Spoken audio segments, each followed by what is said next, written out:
server. So during the break, I realized I made a mistake about path delimiters in a URI, and I have it highlighted here. In the RFC, it actually says that a path consists of a sequence of path segments separated by a slash character. So technically I made two mistakes. I allowed our path separators to be non-slashes, and I was calling them steps instead of segments. So let's go and, before we do anything else, fix the mistakes from the last session, alright? So, we have an erroneous test here about parse from string URN single character path delimiter where we can set the delimiter. Technically not allowed in a URI, right? Because the path delimiter shouldn't be set. And same thing about multi-character path delimiter.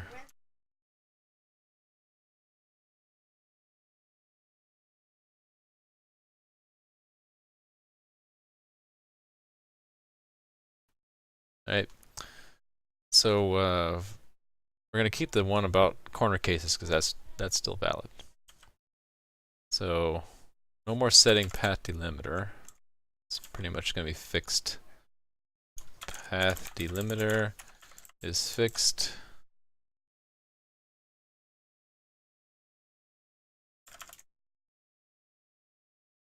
Alright, so everywhere where we had path delimiter, we're going to return it back to just a forward slash. And it's always going to be one character.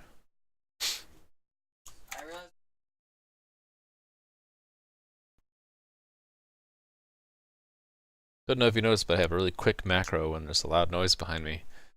We have a dog that tends to bark, and I have loud kids, so sometimes I have to very quickly mute them. So let's see. Done with our build, so let's try our test. Things passing.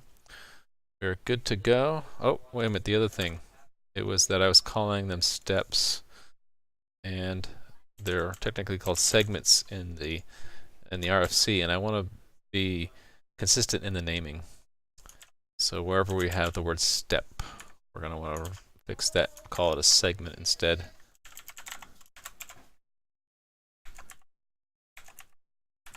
We're good.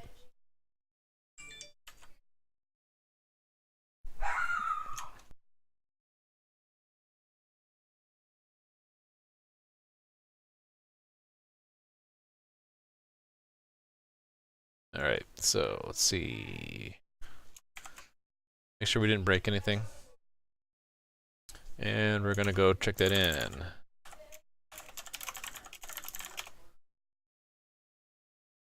Right, we removed the set path delimiter, and steps are now segments. Make this a little bit wider. There we go. URI fix mistakes from last session. So parts of a path are called segments, not steps in the RFC. The RFC specifies that path separators are always forward slashes. Forward slashes. So don't support other separators. I mean, we could, but I kind of like this component to be pretty strict about supporting the RFC.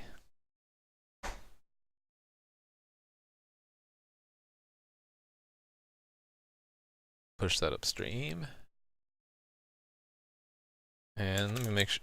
Oh, let me make sure that there are other changes. All right. So fix those two mistakes. So let's move on.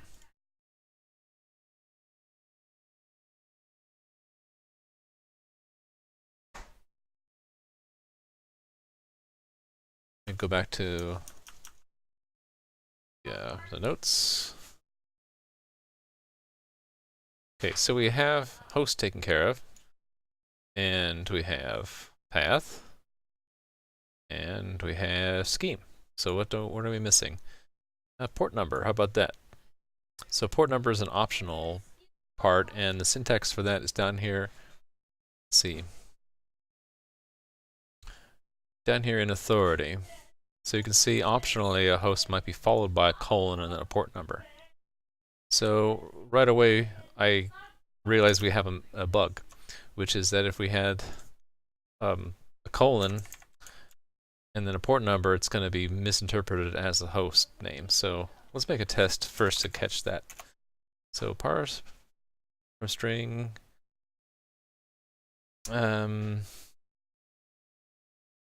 has a port number, and we'll put in 8080.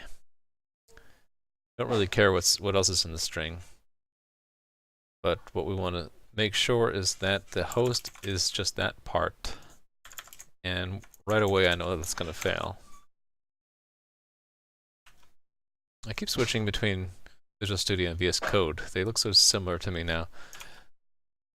That's fine. You can edit in either one. Okay, we're going to run our unit test to make sure that it does fail like I expect it to. Or other window here. And yep, fails. We can actually see it got the 8080 got in there. So let's fix that bug first. That bug comes from the fact that right here we are just taking everything from the end of the scheme to the end of the authority. We don't want to actually do that. What we want to do is check to see if there's a colon. So we'll say, we're going to call it port delimiter.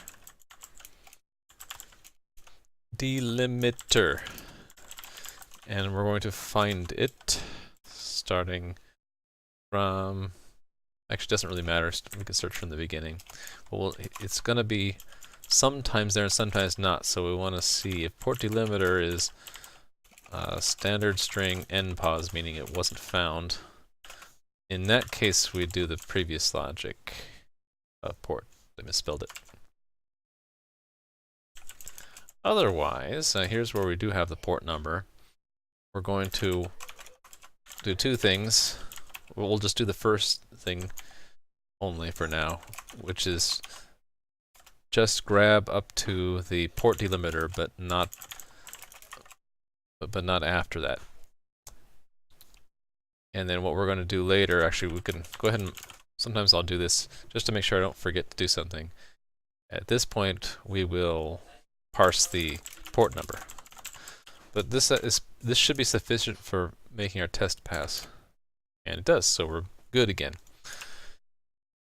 So let's move on to the port number part. So TDD again, we're going to write the test first. We're going to assert that we expect 8080 for URI.get port. Actually, before we do that, we really should assert true URI has port. Because let me go back to this. We want to have a flag to indicate if the port is included, because it could be included, but with a value of 0. Right? So we can't just use the number of the port to determine if the URI actually had a port number specified. So we want to assert that it has a port and that the port's 8080. So that's not going to compile until we actually add the API for it. 2 APIs we're going to add, right? Has port const, and then port numbers are always 32-bit, so I mean 16-bit, so we'll make it int 16t. Int 16t is one of the standard int types from standardint.h. And I thought I fixed this before, but it's sort of annoying me, so I'm going to take a moment to fix my editor. What it's doing is it's auto-typing for me. I don't like that. And let me try to find out where that's being done.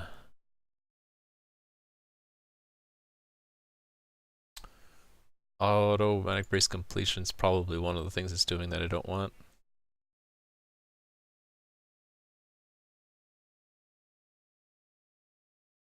Actually, probably it. Let me see if that was it. What I don't like is it ending. Oh, see, that's better. I like typing all my characters. I'm old school like that. Some people like to have it autocomplete the end when you start the beginning of a comment or parentheses, but I don't really like that.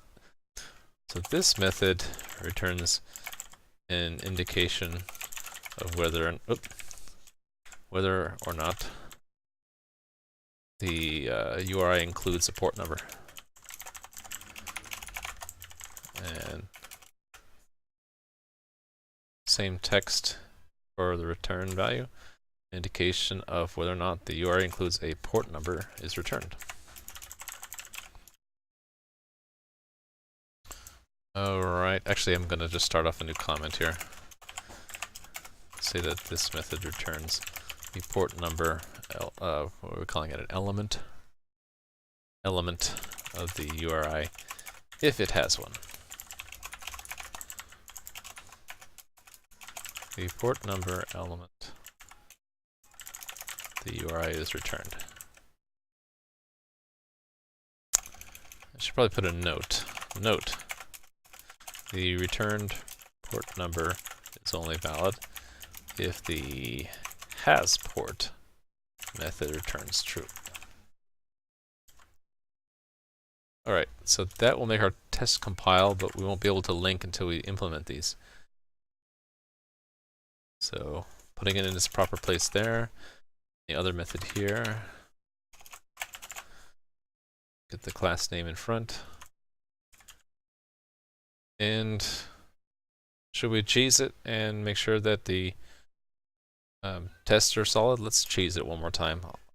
I'll probably only do this for the next couple tests, and then I'll be shortcutting things. So we'll cheese it by returning true and return 8080. That'll make our test pass so far. And let's see, I forgot parentheses in my function call. Made a mistake, I meant to say. Our test pass, but we know we cheesed it. So to detect that we cheesed it, let's make one that does not have a port number. Parsing does not have. And we'll just, same thing, we'll just remove the port number. And here we're going to assert false that it has a port, and then we're not going to bother with get port because it's not valid if there's no port number. Our test should fail. Now we can no longer cheese the implementation. We have to do the real thing. So we're going to want to have that in the state because that's parsed and stored in the object has port, and along with the port number. Port. Let's add that to the state here. Probably good place is right after host because that's closest to where it is in the real string. And let's copy from our header file here. This flag indicates whether or not the URI includes a port number. The other one is port number of the URI. This is the port number of the URI. 16T port, and let's give it a default 0. It's always good to give trivial types default values. Things like strings and vectors already have default values from the standard library, but the trivial types don't. So has port false. And let's see where we would put it. Okay, I have the to do thing. Perfect.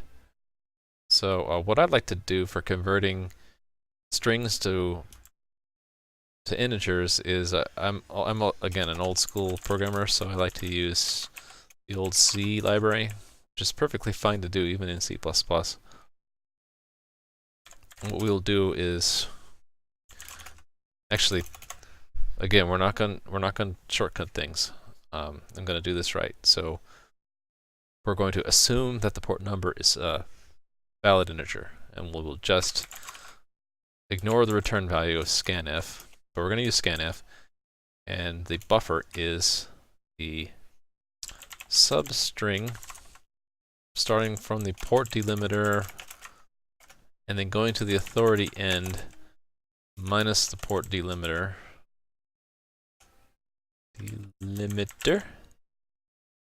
minus 1, so we don't count the port delimiter itself. I think that's right. And then it's a C library function call, so we need a C string pointer. Format is scan unsigned 16, and we're going to put it in the port field. There. Scan uint16 is a standard pattern, and those are all defined in int types. You can actually see that it's HU. A lot of people just hard code %HU. I like to use this to be very explicit that it's unsigned 16-bit. I think that's a lot cleaner and easier to write without making mistakes. Maybe not easier to read, but harder to make mistakes. Let's run our unit tests. Still failing because, right, I forgot to set the has port. We want to say it has a port. I thought of another thing we should test for. What if someone calls parse from string twice? First time with the port number and the second time without. First, let's make sure that our test passed, but just thought of that bug, right? So let's make a test to cover that. So we'll call this test that it has parse from string twice, first with port number, then without. And we will call the parsing twice. Second time, it should not have a port number. That will fail because I did not reset has port.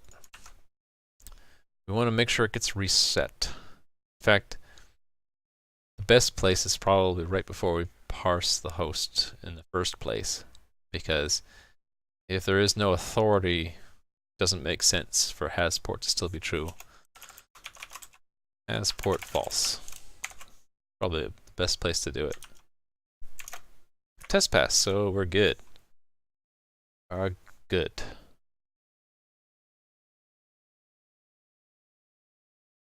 All right, I was just looking at my stream elements. Okay, back to work.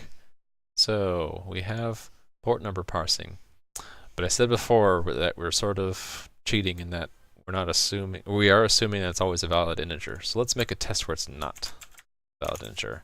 This test will be parse from string bad port number.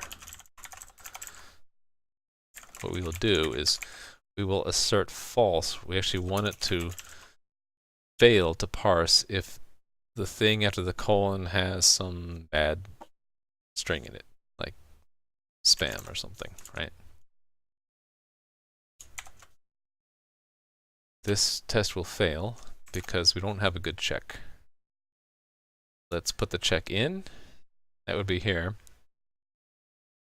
We'll put the check in. It's easy with just asking scanf to make sure that it returns 1. If it doesn't return 1, then we will flag it as an error. Here's a point where sometimes I'll stop and think, do we want diagnostic log support? For example, printing a message. We could put it here. It is a very low-level component URI, so it might be sufficient to say that's just a bad URI and let the user figure it out. Probably going to opt for that for now. In more complex components, you might want, whenever you have a failure path like this, to have it publish a diagnostic message to say something like, well, this part of the process failed. That helps in debugging, but we'll skip that for now. That should build and pass our test now. Great.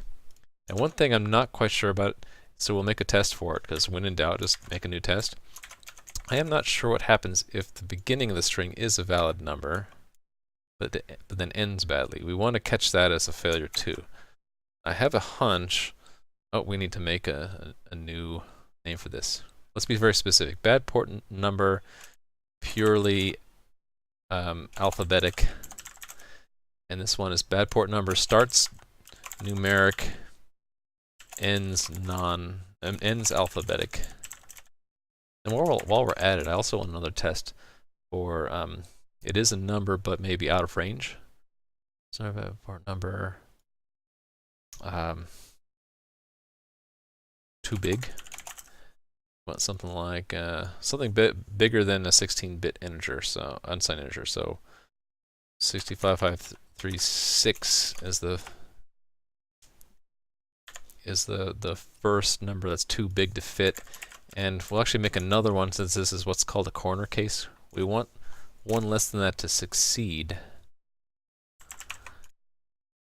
Now you might think that I should put an assert to make sure the port is 65535. But there would be a little bit of a duplication with this test up here, which makes sure that the scan is done correctly. Sometimes it can go either way. Because we want to make sure that we don't cheese it, maybe in this case we will put a little bit of an extra check. So we have now two tests that actually make sure the parsing of a valid port number is correct. I'll leave it at just 2 and I'll stop there. One bigger than that is bigger than what will fit in a 16-bit unsigned integer, so that we want that to fail. This one is a good port number. Not only good port number, but largest port number. Largest valid port number. Maybe while we're at it, we should make sure that negative numbers don't work. 1, 2, 3, 4. Bad port number negative.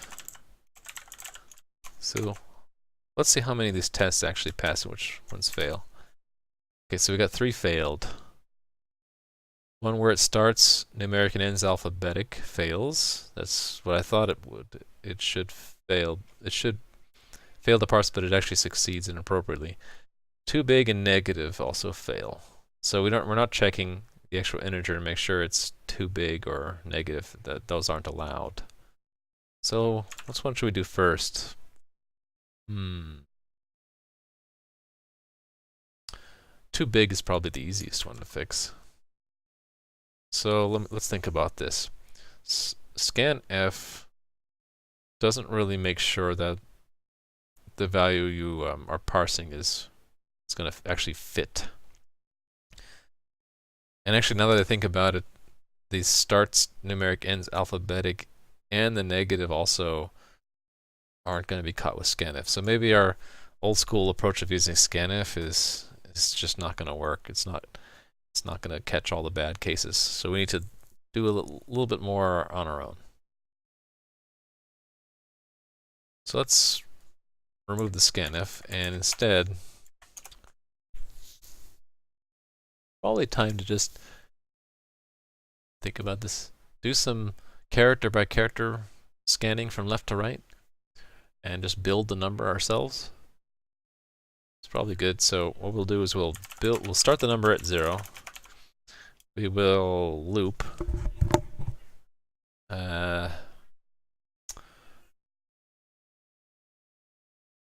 for char. Oh, we'll just say auto c in res dot. What's basically this string here.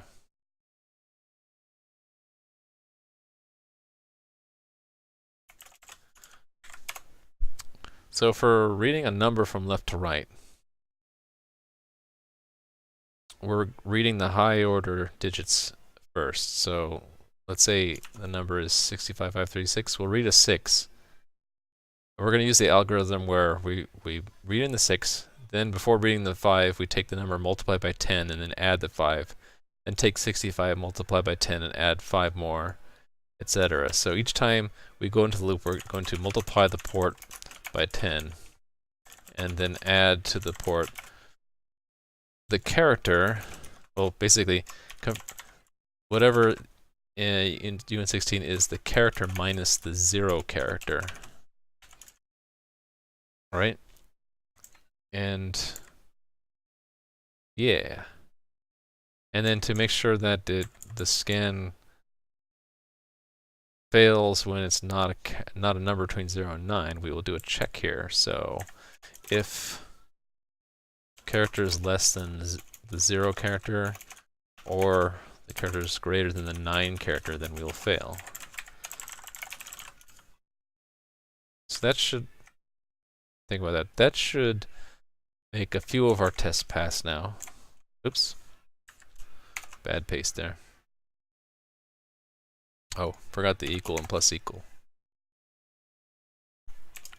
Okay, so 2 of our tests passed. One still fails. It's where the number is too big. Makes sense because it didn't have a check to make sure that we don't overflow. So what's a good way to do that? Well, we actually know the exact number that's too big. So I don't really like to use magic numbers. I know what we'll do. We want to make sure it fits into 16 bits. So what we can do, instead of using port directly, we'll use a larger integer type. We'll call it new port. We'll use that instead of the port at first. When we're done, we'll assign it by downscaling it to uint16. What we'll do each loop here is, because we can only ever overflow by factor 10, we won't overflow new port, but we can get into the 16th bit. That's easy enough to check by saying if new port and 2, no, well, we want 2 to the power of 16, but that's 1 shifted left 16.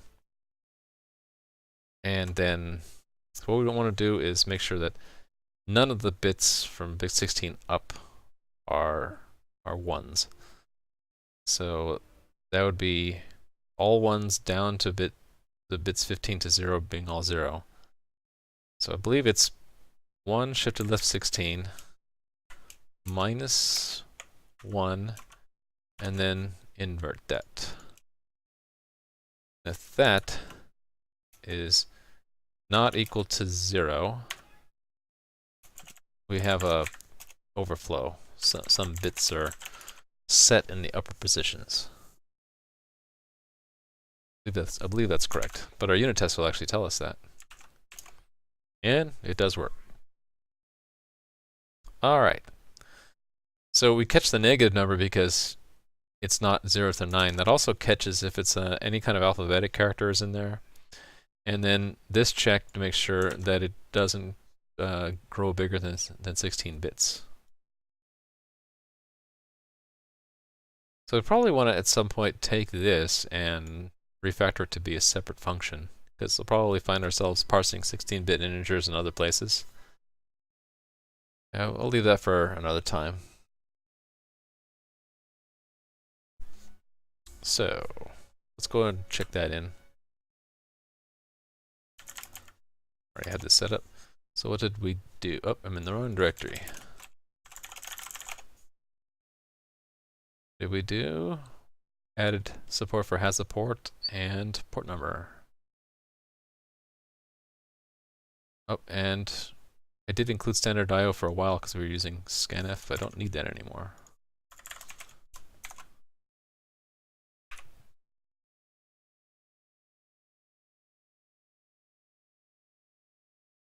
So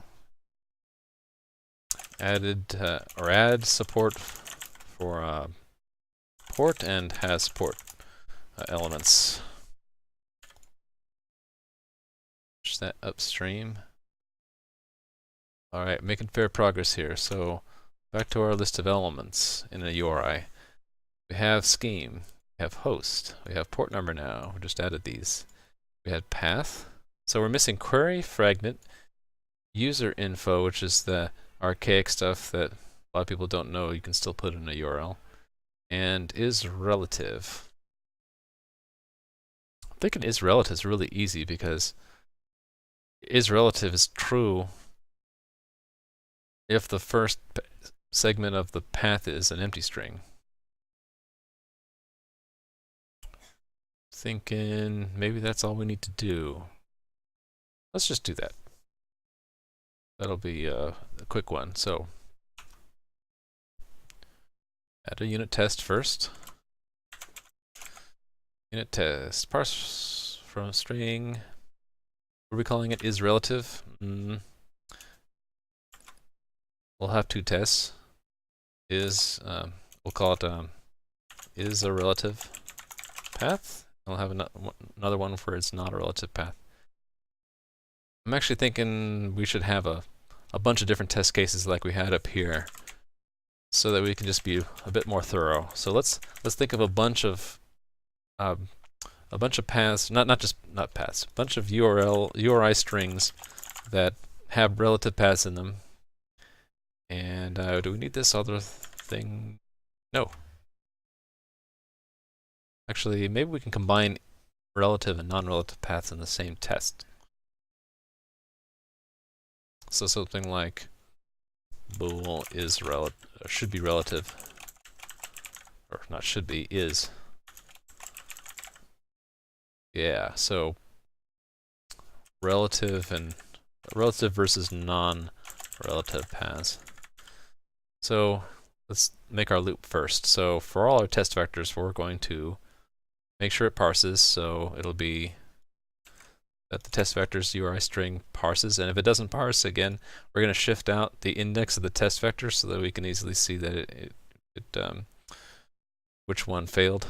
And then, assuming it parsed, we're going to make sure that if we expect it to be relative path, that it matches, that it is relative. Call it is relative? Sure, why not? So that method doesn't exist yet. So one curious thing is because it's a macro, it puts the red squiggly under the macro and not under the actual code here where it usually would. It probably should put it there. But when you mouse over it, it says the same thing. Is relative is not defined. Let's fix that first. Fix that. We just add the method here, is relative. Add our little comment. This method returns indication of whether or not the URI is a relative reference. And again, we're being very anal about the saying the same kind of thing for return value. Mostly out of habit. Indication of whether or not the URI is a relative reference is returned. Okay, that satisfies the compiler here, hopefully. Oh, forgot test vector dot. And let's fix up our test vectors. So, not going to be lists here, just going to be Boolean. So, empty string is not a valid. These are all going to be URI, so we need to make it a valid URI. So, let's take our good old example.com. There, it is not a relative path because it's got that thing in it, the slash. But if it's not a slash, it is a relative path, correct? No, relative reference. I'm getting confused between relative path and relative reference. Actually, that makes me realize we can't just look at the path. Relative reference and relative path are not exactly the same. This is not a relative reference. A relative reference, if we look at our syntax, relative reference just starts with the relative part. So it doesn't have a scheme. Right? Okay, so path A be empty was where, yeah, so it has to, basically it has to start with the slash. Or what's path empty? Could be completely empty. Huh? I didn't realize that. You could have a relative reference, which is a completely empty path, which means there's... does that mean that there's no characters at all? I think so. Or is it 0 or more? can't remember. I think it means it's absolutely empty. So if an empty string would be an empty relative path. I guess because you could make a relative reference which is just a query string. Anyway, it's not going to have a scheme. That's going to be our signal that it's a relative reference. Right, so these ones have a scheme. Let's make another one without a scheme. Another one without a scheme would be just a path. So that's true. And boo is also true. Alright. That'll compile, but it won't link because we haven't made an implementation yet for is relative. I should be more specific. Is relative reference as opposed to relative path.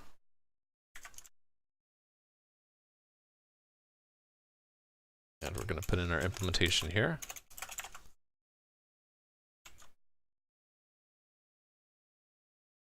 Alright, so should we cheese it right away? We can't because some of them are going to be false and some of them are going to be true. Alright, can't cheese it. We're going to have to parse that and return it here. Is relative reference. Add it up here. It's if I understand this correctly, it's a relative reference if there is no scheme. So actually, we don't even need a state variable. Scheme could be empty. I'm wondering if we even need to have this method at all. If we can just say get scheme and see if it's empty. We'll leave the function, but we'll just simply return impl scheme empty. That should actually cause our test to pass. It's relative reference, right? Reference. Oops. Wrong window. Okay, test failed. What did I do wrong? Oh, exception. I love exceptions. Let's see it happen. It did not happen. Why not? Oh, because last time we ran this, I put in a filter here. So let's remove our filter. There's the exception. Going past the end of the string. Alright. Ooh, bad value. Because... did I misplace that?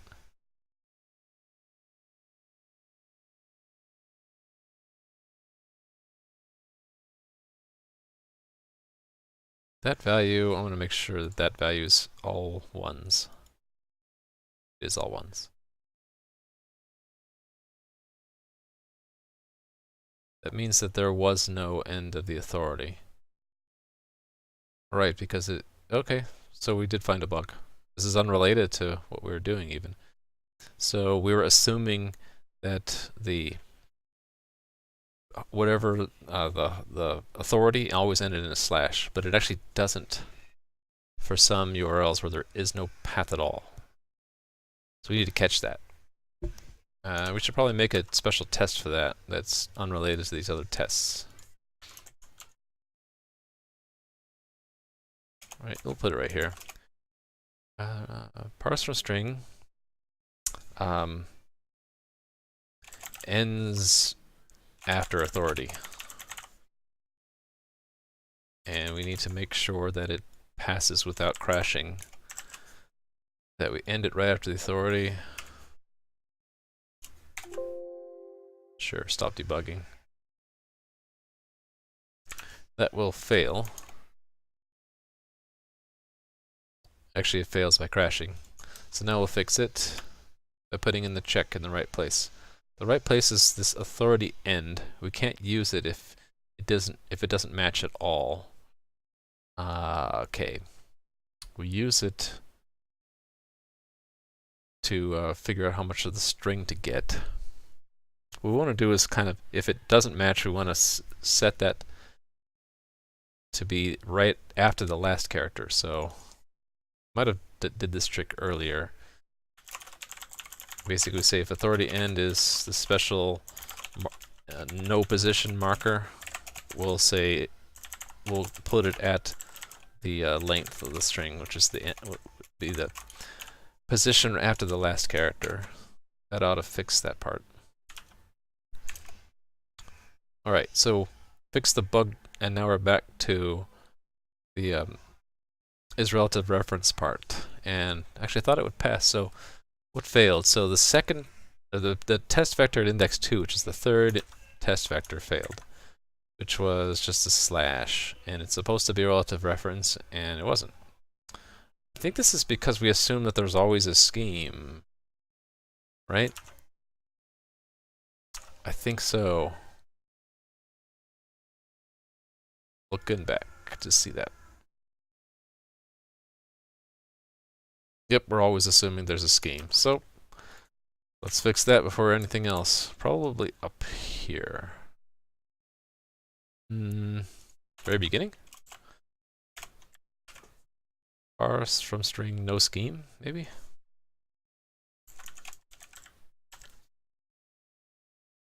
So we will try one that doesn't have a scheme at all. So that would be something like foo/bar. And we should get an empty scheme. And we should, might as well, should we? Yeah, make sure that the path is correct. So it should be just foo/bar. Right. So the test fails. It doesn't pass the scheme. It actually grabbed the whole thing and whole string and thought it was a scheme. So it's the same problem here as before, where we're not checking to see if the match failed. So let's check. Oops.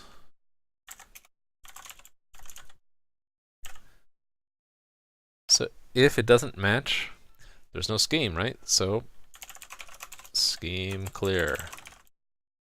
And the rest, actually, we're going to be using rest, so let us declare it here and then just assign it. Rest equals, actually it's the whole string, right? If there's no scheme at all. Otherwise, parse the scheme off. The rest is everything but the scheme. And we're all passing, look at that. Very, very good. So once again, I mentioned this last broadcast, but trying to build up the audience, so people come and go, so anyone listening now might not have heard it. We are building confidence in our code by making lots and lots of unit tests, and test-driven development is all about writing the test first, and just writing a lot of tests. Whenever you find a bug, you write a test. You only write the minimum code to meet a test, so a lot of times you can cheese it by making a test that, for example, our first test was to make sure that the port number is 8080. So we cheese it by having getPort always return the constant 8080. So to prevent us from cheesing it and getting away with it, we had to make another one. Where was it? I guess this one counts. One where there is no port number. No. Right, yeah, this one doesn't have has a different port number, right? So we can't return 8080 all the time. We have to actually do some real work. Anyway, the point is we're building up these tests, and as we build them up, we're getting more and more confident that we're meeting the requirements as specified by the tests. If we break something, more likely than not, the more tests we have, the more chance that we'll fail a test when we break something. So let's see, we just did, what did we just do at the very end? All right, relative versus non-relative. Actually, it's not paths, right? It's references. While we're at it, let's make one for relative versus non-relative paths. It'll be a similar kind of thing, only slightly different results, right? So in this case, let's be more specific. Everywhere we say relative reference, relative path, right? So in this case, that's not a relative path, right? But this one is. This one is not, and that one is. We're not going to use isRelativeReference. Let's go ahead and, just for completeness, we'll make another method called isRelativePath. I was thinking before we would just check to see if the first path element's an empty string, but that sounds cryptic, so let's just make a path, a method that does that in its implementation. That way, if we change our mind about how we track relative versus absolute paths, we don't have to burden our users with that. So, relative path.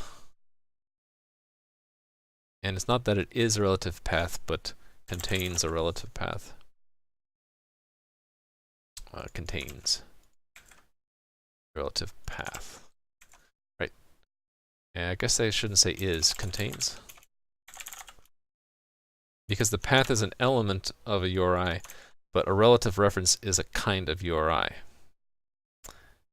And let's make sure it's consistent. Consistency is good. Contains relative path, it looks all good. Let's implement that guy. And I kind of skipped this before, but test-driven development, you start with something that fails. That's definitely going to fail, right? Start with something that fails just to make sure the test is constructed correctly, and then we're going to do the real thing, which is there's two things, right? The path might be completely empty. In fact, we should have a test case for that. Path completely empty. Actually, this one path is completely empty, correct? Actually, I kind of want to look this up and research this a bit. According to the syntax, the URI could be a relative reference. The relative reference could be a relative part with no query or fragment. The relative part could be path empty. Path empty is, if I'm reading this right, it means no characters at all. I need to research that. It's either no characters at all, or it means that there are 0 or more characters. But if it means no characters at all, then that means empty string matches a URI, which is a relative part with an empty path. So that would be that it is, yes, a relative path. Let's assume that for now. If we learn otherwise, then we will fix that. In fact, I'm going to put a note here. Only valid if, well, let's make it a big comment.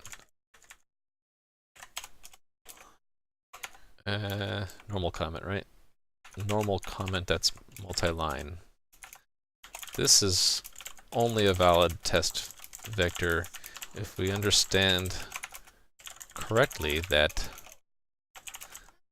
an empty string is a valid URI,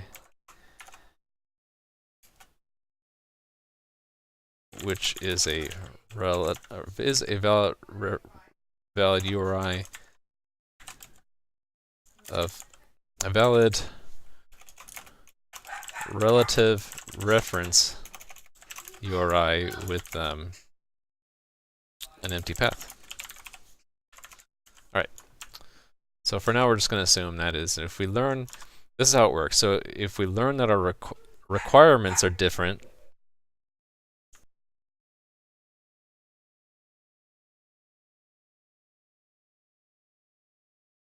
sorry, my dog's barking in the background. Right, what I was saying is the test sort of documents our requirements. If we learn that our requirements are wrong, we'll revise our test, which then will force us to revise our code because our test will fail. Make sense? So, as we understand it currently, our requirement is that. So make our code fit that. So it contains relative path. To match that case, we're going to need to see if the path is completely empty, then it is a relative path, right?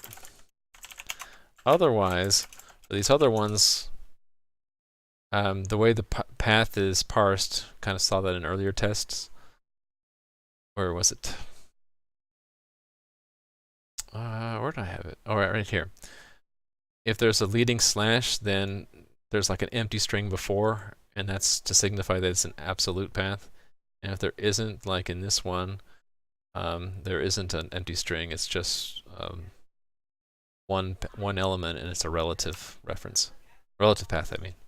So whether or not it's a relative path, it'll be if the first path element is the empty string, or basically is empty. That ought to pass our test. Okay, it didn't. So, what did I mess up? Element 0 of the test suite here. It didn't return the correct thing. So element 0 was this one. So, oh, I think I got it backwards. It's if it's not empty. Oh, let me think about this. Relative means it is not absolute. Absolute is if it's empty, so it's, yeah, not. I think that's right. Yep, that's right. Great. So we're knocking these off one at a time. We have done is relative, scheme. We haven't done user info yet. We've done host, port, has port, path. We haven't done query and fragment yet. So we can either do user info or we can do query and fragment. Query and fragment are pretty straightforward. Query is just going to be look for a question mark and then grab everything from right after the question mark up to either the end or until if you see a hash mark, because that's the boundary for fragment. And then fragment is if you see a hash mark, it's everything else. So actually that's the easiest one. Maybe we'll do that one first. So let's go to our unit test here. We are going to check for fragments. So let's call this parse from string fragments. And I kind of like this, the flexibility of having multiple test vectors, so we'll kind of follow that same scheme, only in this case it's the URI string, and then we're going to see what is the fragment, right? So here's one where the fragment is nothing. And here's one. Let's make one with a query string. That also is does not have a fragment. And let's make one that does. Hey, terrific, Taylor. How are you doing? Yeah, I guess C++ is kind of popular. I'm actually surprised a lot of people I see are doing JavaScript. So anyway, this one actually has a fragment in it. And let's make a tricky one. We'll have it have both a query string and a fragment. And make sure that it picks the fragment part, not the query. And we don't have this one anymore. Alright, so parsing the string, and now we want to make sure that the fragment matches what the URI says the fragment is. Get fragment. It doesn't compile yet because we have not made that in our API. Let's add that. String get fragment. Do our due diligence and documentation here.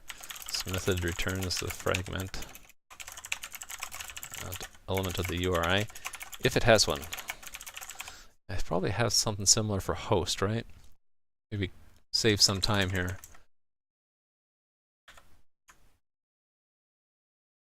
Just do a little copy pasta. The fragment. And this empty string if there is no fragment. Alright. Declared, so it will compile but not link, because we need to give it a body.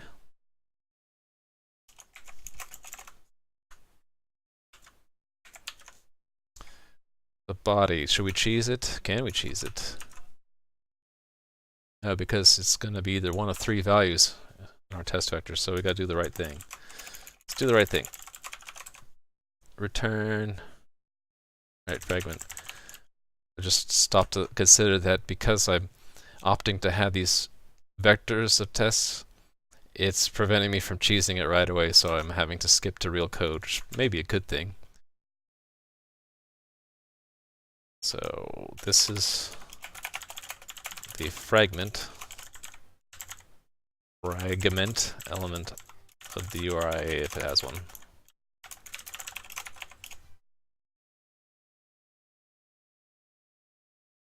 Yeah, a lot of JS and Python, I guess because most people who are using those languages, college students. I've actually seen some people actually writing games in JavaScript. I'd like to get into that. I haven't seen a lot of Python, but yeah, you're right. JavaScript and Python are pretty popular with college students. Definitely. Let's see, fragment. Yeah, like I was pretty inspired to do this by a JavaScript programmer. He's writing a game. You should check him out, Adam13531. How do I give a shout out to him? Check out Adam. Twitch.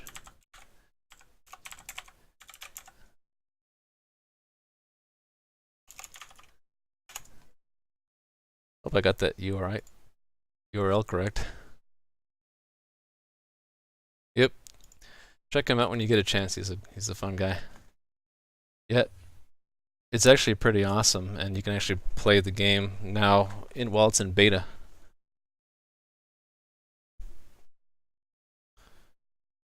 You can do a lot of stuff in JavaScript these days. So yeah, eventually, once I get my web server going, I'd like to make some clients that are pure JavaScript and interactive. Maybe even write some games that are interacting with my server. Oh, okay. Back to what I was doing. We had the fragment. We're going to return it there. We can actually run it and make sure our tests fail because we're not actually putting anything into that fragment. Fails. All right. Fragment is going to be after the path. So it's not going to be finally parse the path, it's going to be next. And then we're going to be changing this to put in the query path. Finally, parse the fragment if there is one. Parse the fragment if there is one. So easy enough to check, right? Well, actually, it's very easy. We could just say the fragment is the rest of the string. Now, I already know this is going to fail. You could probably figure out why. It didn't actually pull apart the rest of the fragment. That's because we're not even searching for that fragment delimiter correctly. Just to make sure I understand what happened correctly, it's the very first test vector said that that was the fragment. So we pulled that off of the path, but we probably didn't remove it from, right, we didn't remove it from the rest. Rest.clear. This is still not going to work because it's going to, oh, that's interesting. It's still, it should have cleared the rest. What did I do wrong? Oh, right, that as well. That's actually the part where it would have, I should have fixed it. All right, so it's failing on index 2.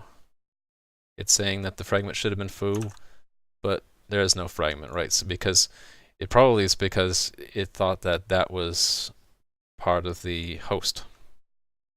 We should actually make a test for that, or maybe include it in our test here. It's a little bit overreaching, but let's do it anyway. We'll see what the expected host is. Here, the expected host is this part. So we're actually testing both host and fragment at the same time. So that's why I say we're reaching, testing a little bit more than we should. But here, I kind of want to do it. It's not bad to over test a little bit. Maybe do a little bit more variety here. That prevents cheating. Let's Let's put one with a path in it, just to really screw things up if we did something wrong. Yeah, why not?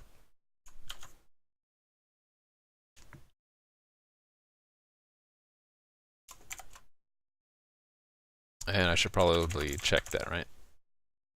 The host is the get host.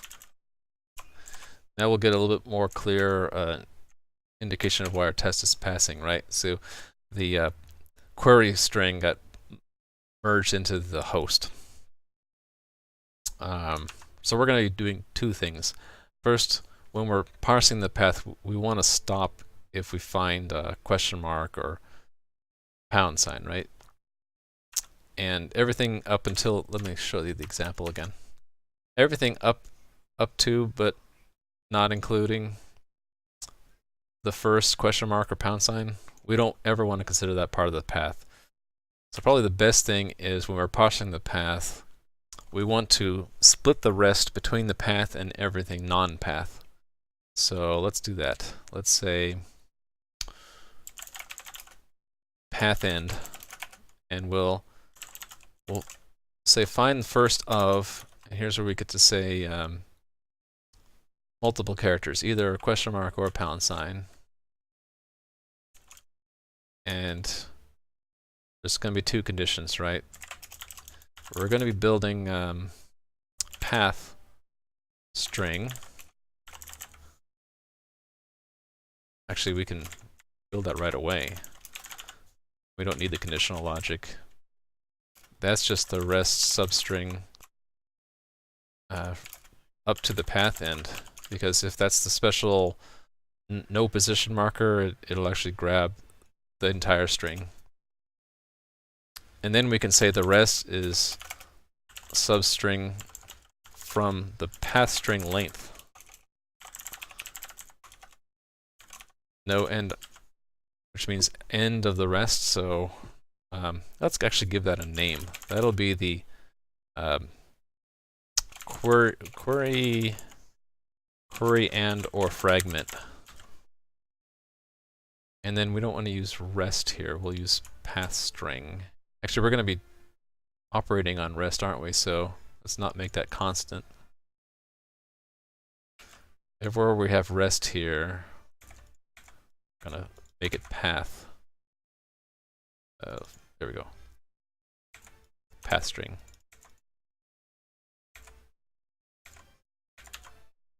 All right. That should fix the path problem, but we're going to have trouble because we're going to confuse the fragment with the. Oh, actually, I thought it would confuse the fragment with the query, but we have another problem. So the slash got into the fragment somehow. Oh, because I said it's a rest, it should be query and or fragment.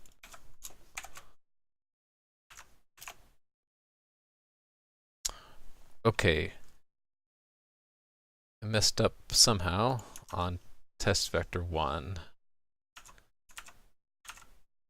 Right, the query string got into the, it got into the host. Aha. So we actually need to chop off the query and fragment earlier than this. Let's do it. It has to be actually before the host part. So it's here. And see, path. Is that right? We can call it path end, and then this is trying to think of the right name for this. It's going to be the string that has the host and the path. Host and path string?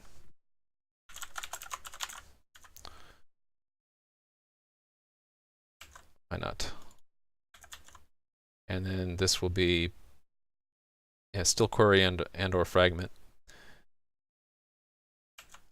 Then everywhere where we use rest, we'll use path and host and path string.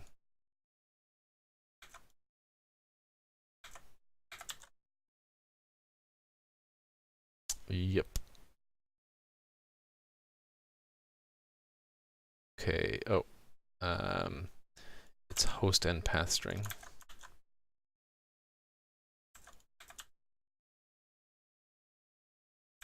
Although at this point it is the path string. So actually maybe we say when we get to this point, its path string is whatever's left over, right? And did I misspell that? Yep, I did. Let's see if that fixed it. I'm actually typing pretty fast without thinking so much. Finding that it's different programming streaming rather than programming without streaming. I'm counting on the fact that I'm doing TDD and with all these unit tests to catch me, all the extra errors that I'm making. Okay, so we actually failed one of our previous tests. Let's see how we did that. 170. So we failed index 1. We failed that test. It doesn't look like it contains a relative path anymore. It should. Okay, so I want to see what's going on. I did this last time. We're going to set up our filter, just gtest filter, so that we're just running this unit test, and we're going to set a breakpoint here, and then run in the debugger. And we'll hit go once. Oh, sorry. Should put the breakpoint there and hit go one more time. So now index is 1. And then we can see what happens when we're parsing this test vector here. So the rest. Okay, we've removed the scheme. Host and path. Still got the // in it. I guess we still need that, because that differentiates the host from the rest of the path, if it has a host string or not. Okay, query and refragment's correct.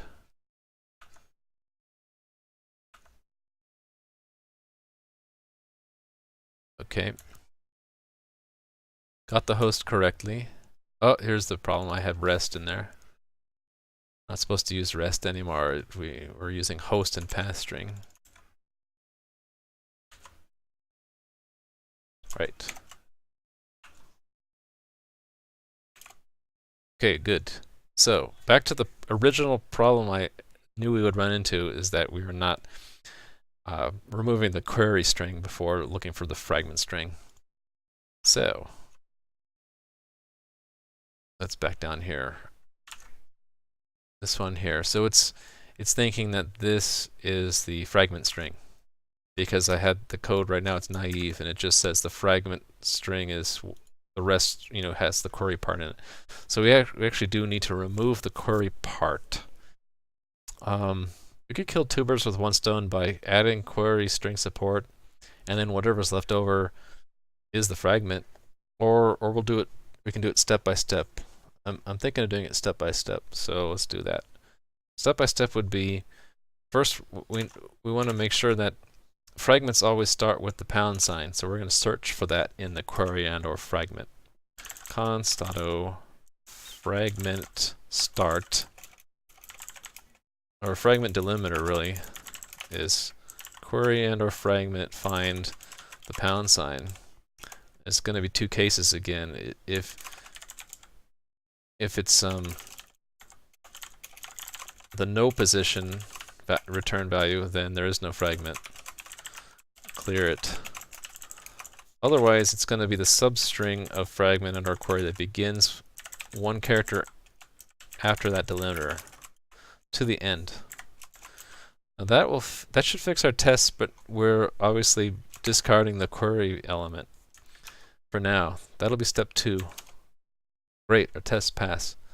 So let's do that query element. Write our tests first. Actually, maybe we could just gang it in here. Why not? So we'll do parser string queries, query and fragment. Queries and fragments? Query and fragment elements.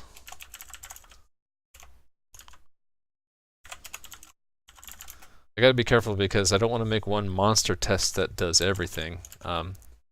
Think of doing query and fragment together, because kind of the same, like siblings maybe. They're the same kind of thing. They're trailers at the end of the URI, and I only threw in host really because it was convenient to see when the parsing has gone wrong, whether it's because it put part of the string in the host where it shouldn't go. Okay, so this one has no query. This one has a query of foo and no fragment. That has no query and foo is a fragment. That has a query of foo and a fragment of bar. And this one has again, query of foo, fragment of bar. Query is always foo. We don't want, actually I'm going to keep it like that because I'll show you again how to cheese the test. Actually, I can't because it's either empty string or foo. So never mind. I do want to have a different query at some point, so I'll just add another vector, right? Easy enough. Earth. So here the query string is earth.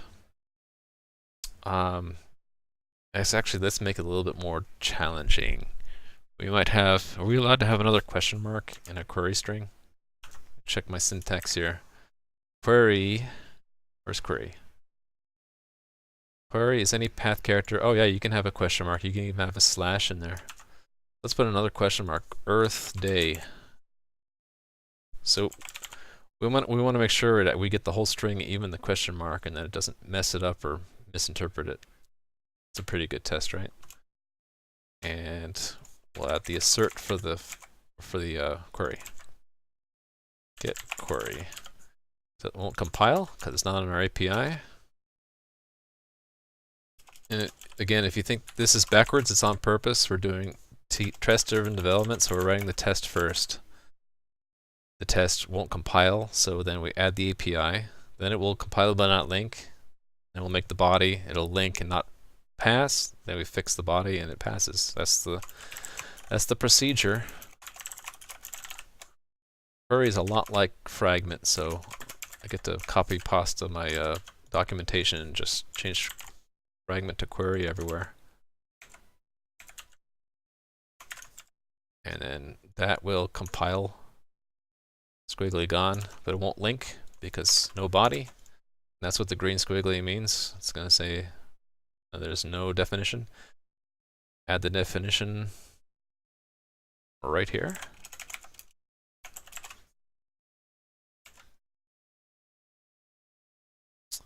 And can't cheese it. We'll have to return something. Query. Where's fragment? There it is. Add the query. That should link but fail because we didn't actually ever put anything in query. Verify test fails. Very important step, because if I went and just filled in the code to set query and the test passed, we wouldn't know if the test passed because it was just a broken test that always passes, or if it passed because we did the right thing. So test is good because it's actually looking for the query string and making sure it's correct. So we need to actually set that query. So we're almost there. Back when we parsed out the fragment, it was, we have it in that string, we just need to extract it. And what really it is everything before that delimiter, right? So if there is no delimiter at all, both actually there's two we can't assume that. I was going to say we don't have a query either, but we could. So right, let me think about this. If there is no fragment delimiter, there might still be a query. In fact, the whole string is the query string, right? Query equals the query and or fragment. Otherwise, the query part is everything before that delimiter. So from the beginning up until but not including the delimiter. I think that'll work. Let's make sure. Nope. The actual delimiter got into the string for index 1, which was this one. That's because, let me think about this. Right, it query and or fragment includes the query delimiter. Possibly. So we actually need to remove it if it's there. Trying to think about what's the best way to do it. So the way we form query on our fragment is we looked for the path end, and then it could either have ended with a question mark, a pound, or the end of the string. If it ends in the end of the string, we don't need to chop anything off. If it ended in one of those characters, we actually do want to chop it. So what we probably want to do is say let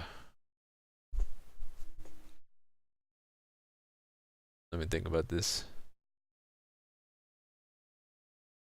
That's right. Path ends. Yeah. Okay. I know I'm gonna have to make this non-constant in a second because I'm maybe modifying. Basically, if it's not empty, then there's obviously one of those delimiter characters in it.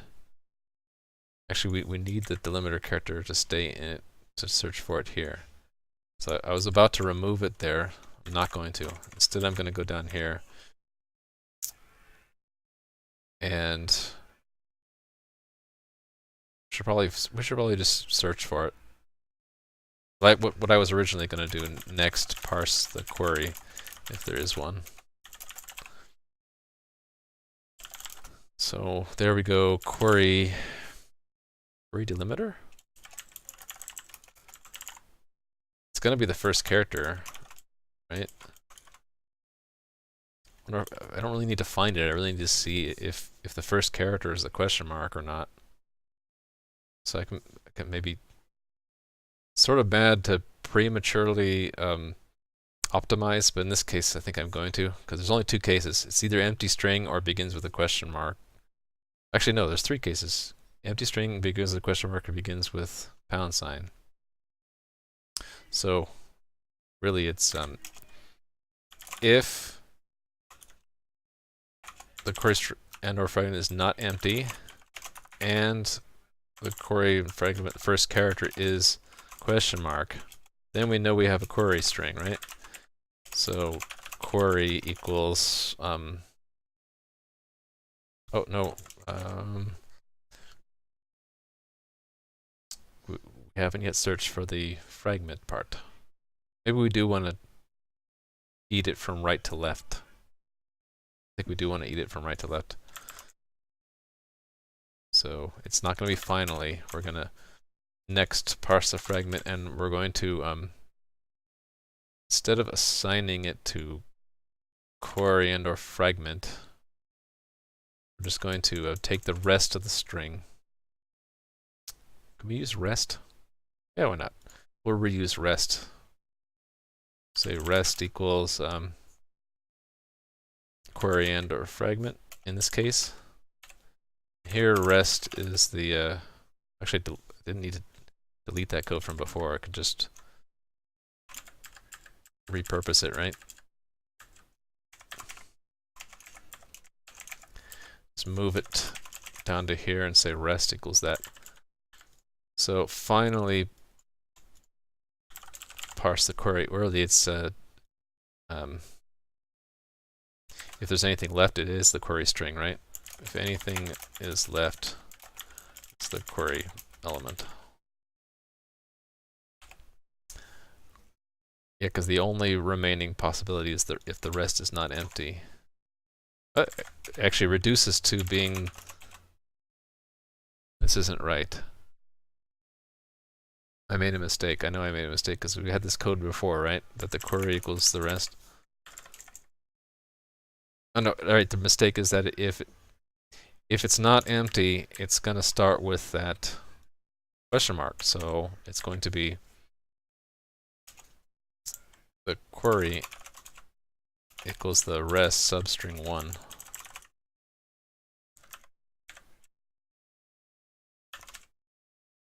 That should be rest, shouldn't it? Else it's completely empty, so we'll clear the query. I think that's right. No, I completely broke it. I have exceptions everywhere. Awesome. Love exceptions. Love them because it's my chance to run the debugger. Alright, invalid. String position. Here. Rest was an empty string.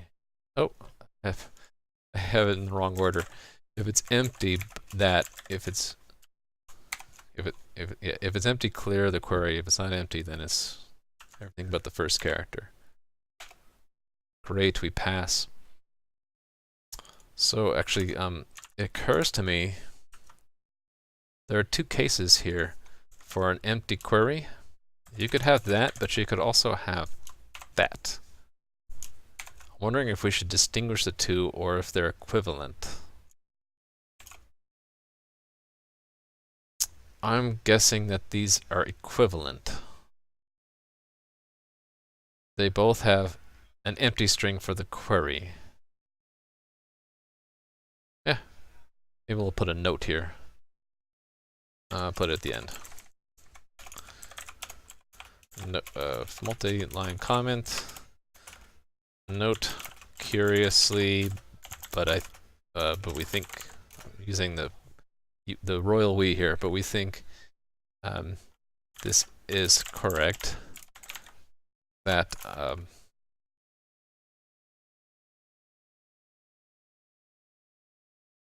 that having a trailing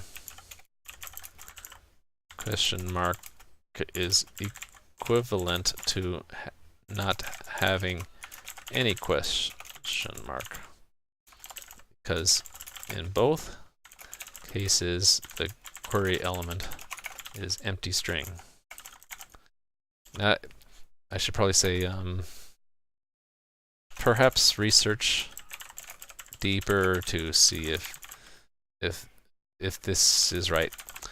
If it's not right, another possibility might be that this URI would have some kind of element called has query string, but the query string would be empty, and then this one would have would not have a query string. So similar to a port number, either it's 0 or it's not there at all. Might be considered different cases. All right. Anyway, we're actually pretty far along with this component. As we're all passing, and let's look at our checklist. Parts of a URI that we need to parse. We have is relative reference. We have scheme. This is the one we don't have yet, but we should have the rest. Host, port, has port, path, query, and fragment. One thing I just thought of, we don't yet have a negative, what I call negative or bad test cases.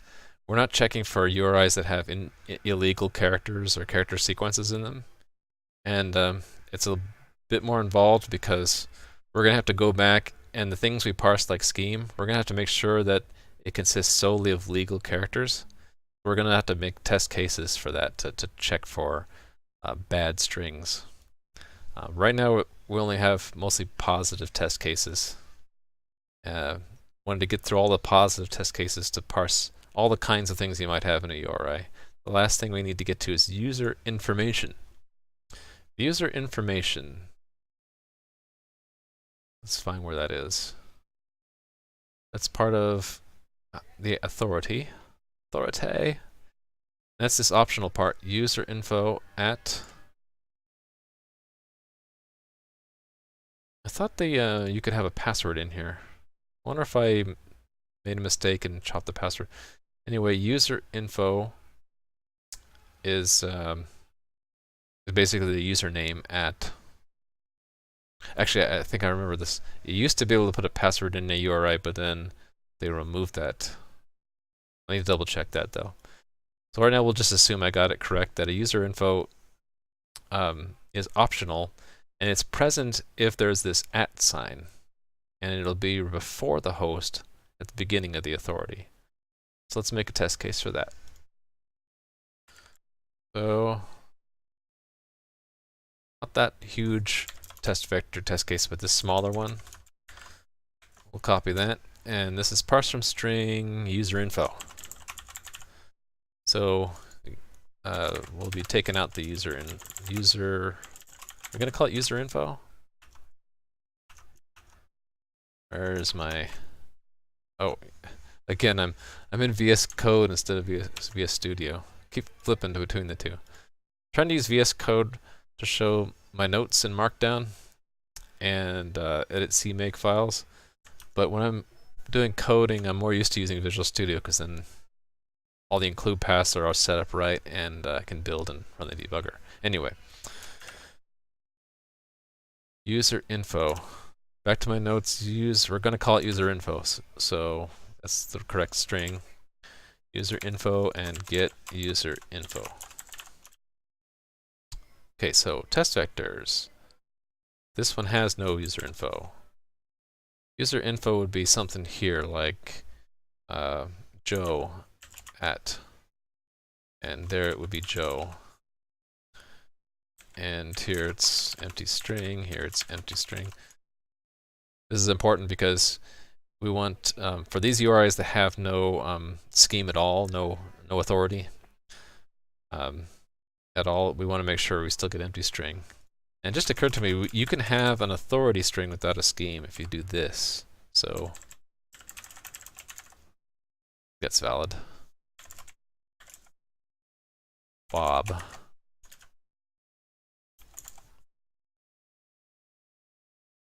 And let's see, what were some of the things we could have in user info? It was just something at, right?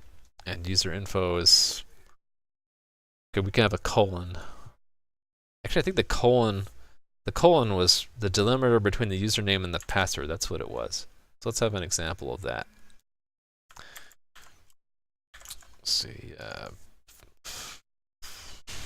Pepe feels bad, man. This is password. And I think what we'll do is this URI component won't really care to parse username from password. We could do that, but I'm not going to bother with it. We'll just have it return all the user info as one string. Let the consumer of URI do this parsing if they want to. All right. So it doesn't compile because we have no get user info. Let's add that to the API. User info was right before host. Trying to keep these methods in the right order. Get user info.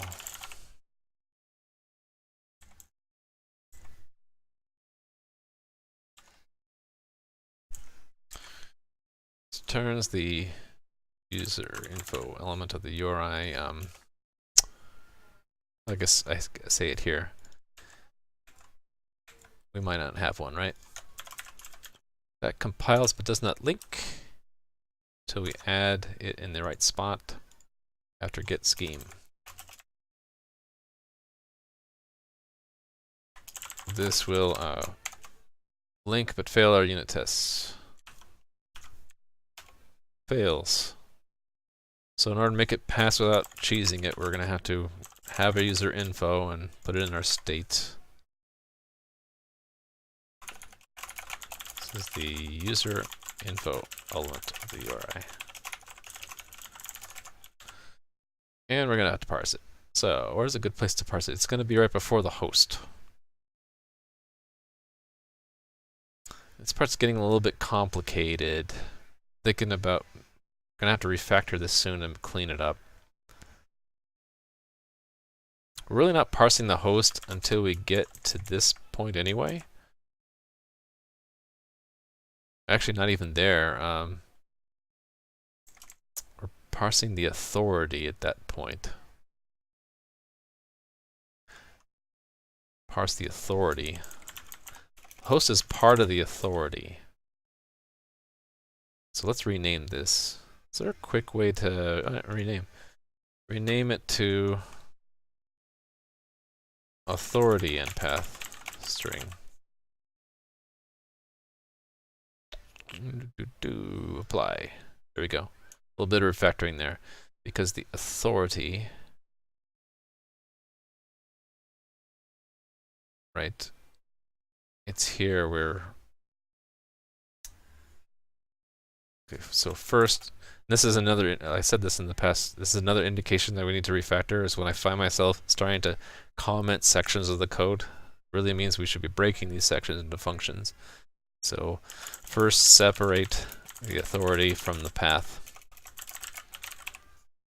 Right, and then here, formerly we're going to do next, really shouldn't have it and path, should I? Let's fix that in a second. Because next we're, what are we doing? We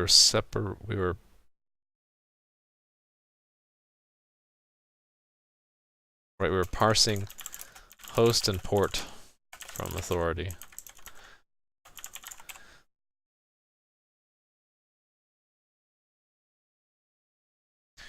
Right, but what we want to say is not authority and path string is that point. It's not const. It's authority is authority and path at that point.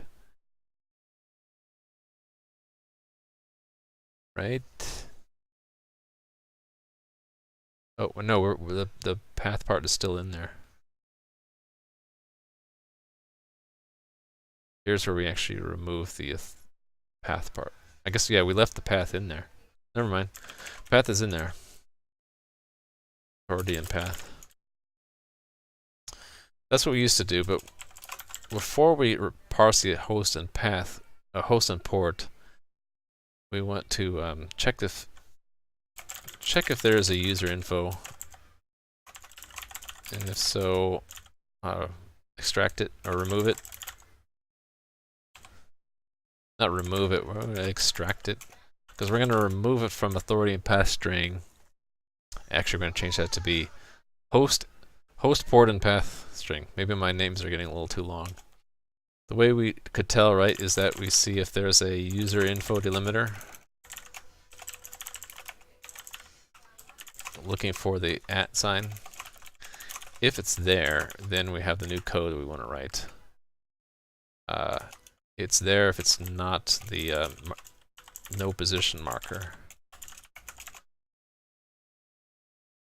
Right, so if it's not there, the user info is up to but not including that delimiter. So from the start to the user info delimiter, and then we remove it off of this. It's from the user info delimiter +1 to the end. And actually I want a case where we clear the user info.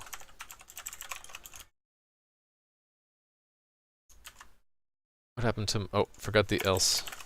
Alright. So this name is no longer precisely correct because it's not the whole authority, it's just the host. So maybe we'll go with a new name here. Host, port, and path string.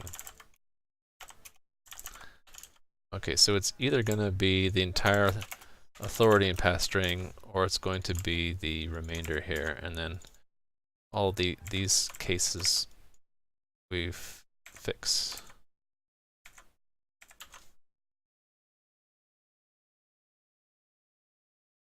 Oh, we need to declare that earlier. Host, port, and path string up here, because in the else case that host, port, path string. Hi Keith. Yeah, it does look really messy. Mentioned that a little bit ago. When I get to the point where I'm writing comments, it's assigned to me that I need to refactor, and I'll probably do that next to clean it up. There's numerous things I need to do. I need to extract this part, which is extracting the port number, and these parts should also be separate functions. Not as good at refactoring, believe it or not. So I need to practice that more.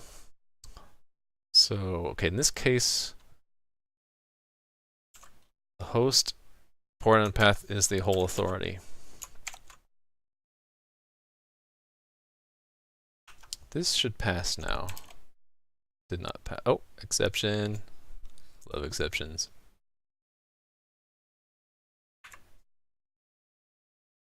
All right, where did it happen? Okay, authority end. That string is probably not long enough because I screwed up. Oh, authority end, that's probably the wrong name.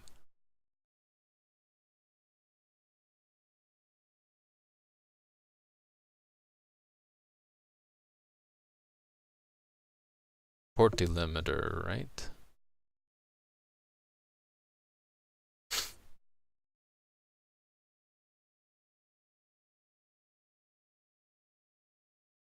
This is what happens when you get messy code. You get bugs that make you stop and think, what? Definitely due for refactoring very soon. Okay, let me see what that string's length is. 3, 4, 9, 10, 11, 12, 13, 14, 15. And it's going way past the end because authority end was parsing a different string to begin with. Yes, I screwed up this somehow. I think that's the problem. That should be authority in pass string.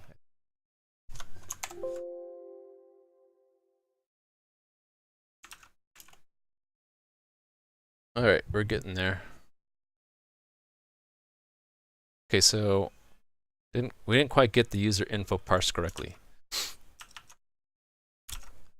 Index 1, so this one, it pulled off / Joe instead of just Joe. I think I know why, actually. Back up here, the authority part, right, the authority in pass string starts with // and yeah, maybe a little bit of the cleanup now that we can do is if it does begin with a // we should just strip it off because we're kind of dancing around in all these places. So let's do that. Let's strip off authority mark. It's really called the authority marker, right? So we'll just strip it off immediately, and then we don't need to do this 2 here. We don't need that 2. It becomes a 0. I actually like that a lot better. And do we have any of those other 2's in there? I don't think so. See if that fixes it. Yay! Fixes it. So maybe I'll try to redeem myself with Keith and do some refactoring now. Actually, before we do that, it's a good point to check in our code. What did we do here? We added a bunch of stuff. So really what we're doing is add more element parsing of URIs. So we're added, what do we add? Right, is relative reference, add is relative path. Actually should have checked in a lot sooner because we added a bunch of stuff. We added query, add fragment, and we added user info. And this shows me we fixed a bug too. All right, so fix parsing of URIs that have no scheme. Right. Push that upstream. Okay, now let's do some refactoring. So this ugly bit here was so that we could meet our corner case tests. So going back here, port numbers, 16-bit integers. So 65535 is the largest one you can have. 65536 is too big. We don't want negative numbers. We don't want letters after the numbers. So something as simple as scanf wasn't going to cut it. It had to be something that the entire string has to be only numbers, and overall it can't overflow, can't be negative. So I opted to just do parsing one character at a time, sort of old school. But we ended up with a little bit of a mess. So let's clean this up. So I'm trying to remember if this has refactoring tools. I think it does. Extract function. That's what we want. Extract function. Couldn't be completed. Oh, I don't have it. It wasn't smart enough to know what to do there. Because. Actually, why? Why didn't it like that? Should have been okay with that. Variable new port is declared in the select region and then used below it. Well, yeah, it's returned. Shoot. Well, we'll just have to do this manually. So copy that, and we're going to make a new anonymous method or anonymous function. The intent of this was what? We want to get a port. We wanted to parse a port number, right? And it might fail, so we'll have a failure indicator returned. A parse port number. Put the code in there, format it up a little bit. And so the input is our the string containing that port number string, and then what we hopefully want to get back out is the port, right? Let's document that. This function, which is a free function, it shouldn't rely on any state. This function parses the given string. I could actually make this more generic and say parse 16-bit unsigned number. Couldn't I? Parse uint 16.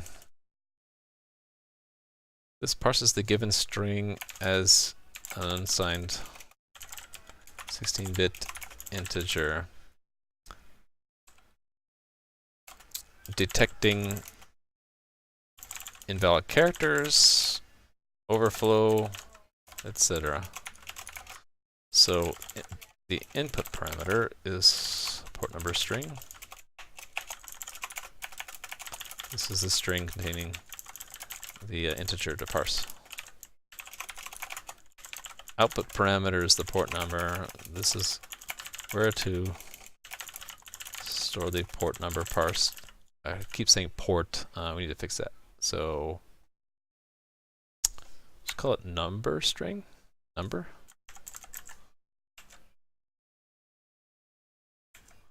This is where number. This is where to store the number parsed.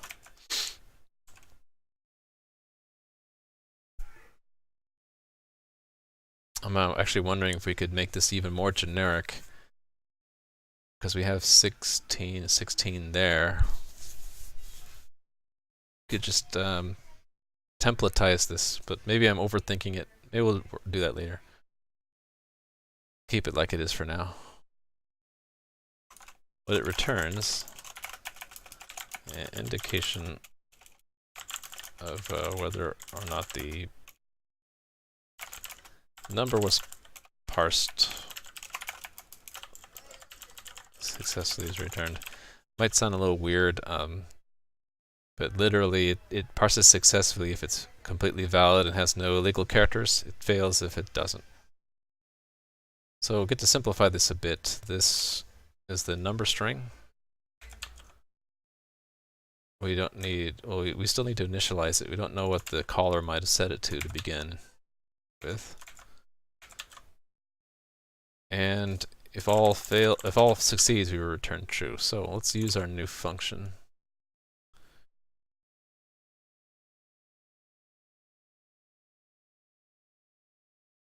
Those types were different, weren't they? I need to cast that. Right, I needed a larger number to detect overflow. Number in 32 bits. And then if it succeeds, the number is downcasting, because we made sure it's not going to overflow. Number in 32 bits. Right. Back to where that code was here. So we don't need this new port anymore. We can basically just say if not parse 16, and then I refactored that one more time because it's sort of an ugly string there. We're going to put it in port.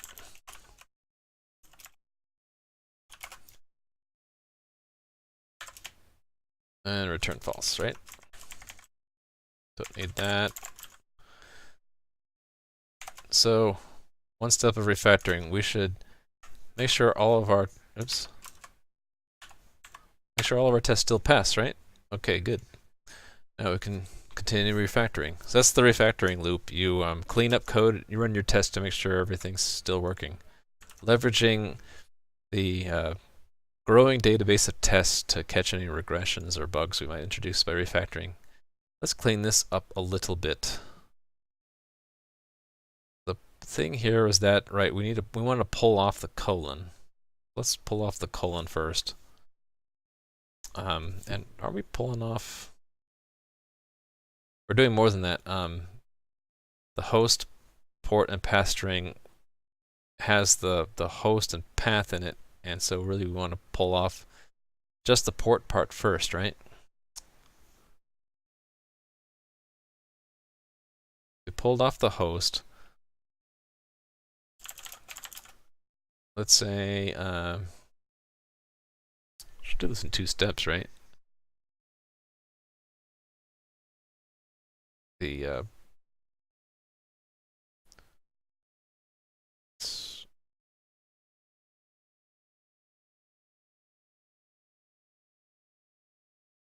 yeah, okay. Let's do it up here.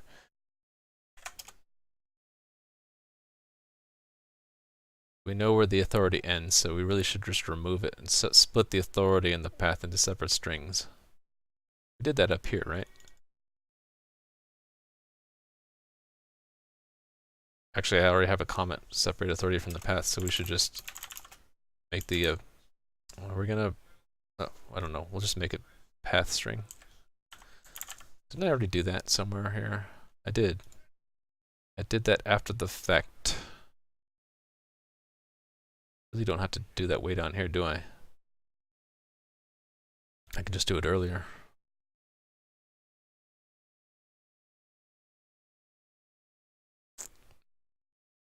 Yeah.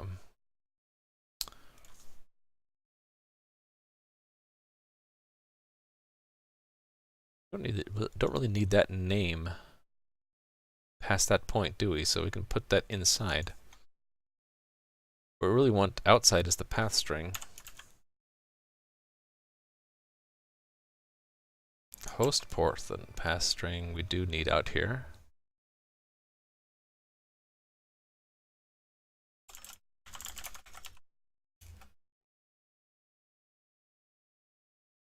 Alright. Don't need that, it's just path string at that point.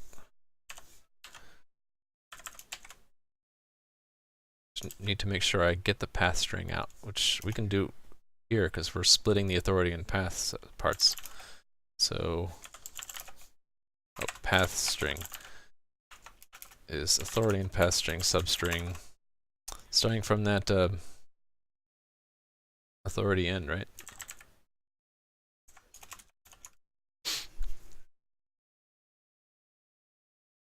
Alright. Make sure I didn't break anything, since I'm getting tired. I'm apt to break stuff. Didn't break anything yet. So continuing to clean up here. Don't need that anymore. There's no effect at all.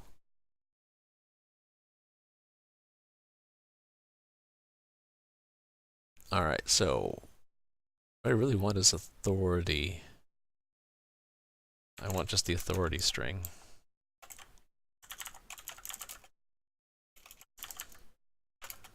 Actually, once we know how long the path is, we can just say the authority string is the authority and path string. From the beginning,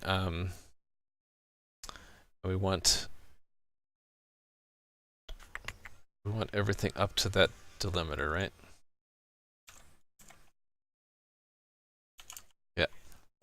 And then I can use it there. And there, and there, and there.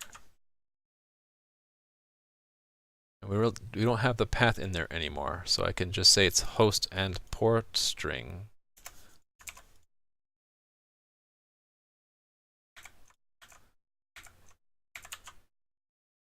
Is it getting any clearer? Or maybe, maybe not, I don't know.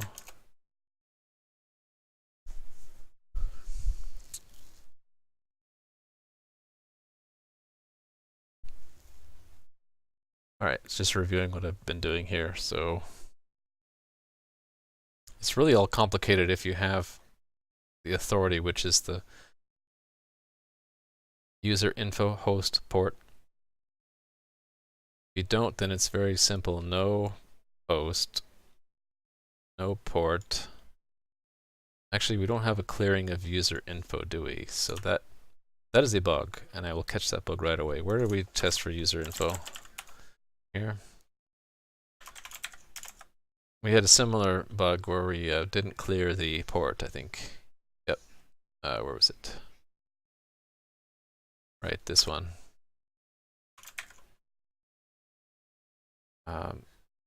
First with user info, then without, right? So something like Joe at. What happened to my keyboard? Joe at that. Then without, assert true that get user info is empty. That ought to fail because of my bug. It didn't fail. What did I do wrong? Or did I clear user info somewhere else? Probably did.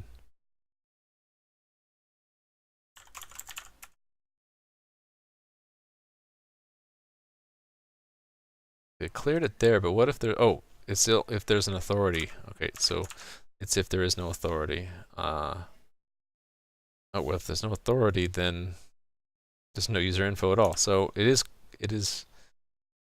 If you get into this else, there's no authority at all. Oh, right. So it's if the second one doesn't have an authority at all. So if it's just that. Well, there's no authority, so there's no host either. So it's just that. That's going to fail. And it fails, so the clean way to do that is we have no host, and we also have no user info. Might be cleaner to also clear the has port as well in the same place. It's just that we also have to clear it if it's not here as well. It actually might read better if there's no port delimiter, it doesn't have a port. Otherwise, it has a port and you have to parse it there. Cool. So let's one more step of refactoring, and then actually another one after that, because there's a few things we're doing repeatedly here. We're breaking strings up by delimiters, so we can refactor that a bit in a second. So one step is if we're going to have two strings, right? We're going to have the host string and then the port string. If there's no delimiter, all of it is the host, right? Actually, I don't need this separate variable at all, right? The port string. Do I even need that string? I guess I just need it here. And it can just be auto. Const auto. And it's just this, right? It's getting late. I should be thinking better than this. For a long line like this, sometimes I'll do this. I'll break it up. And then that can be shortened again because it's not so long.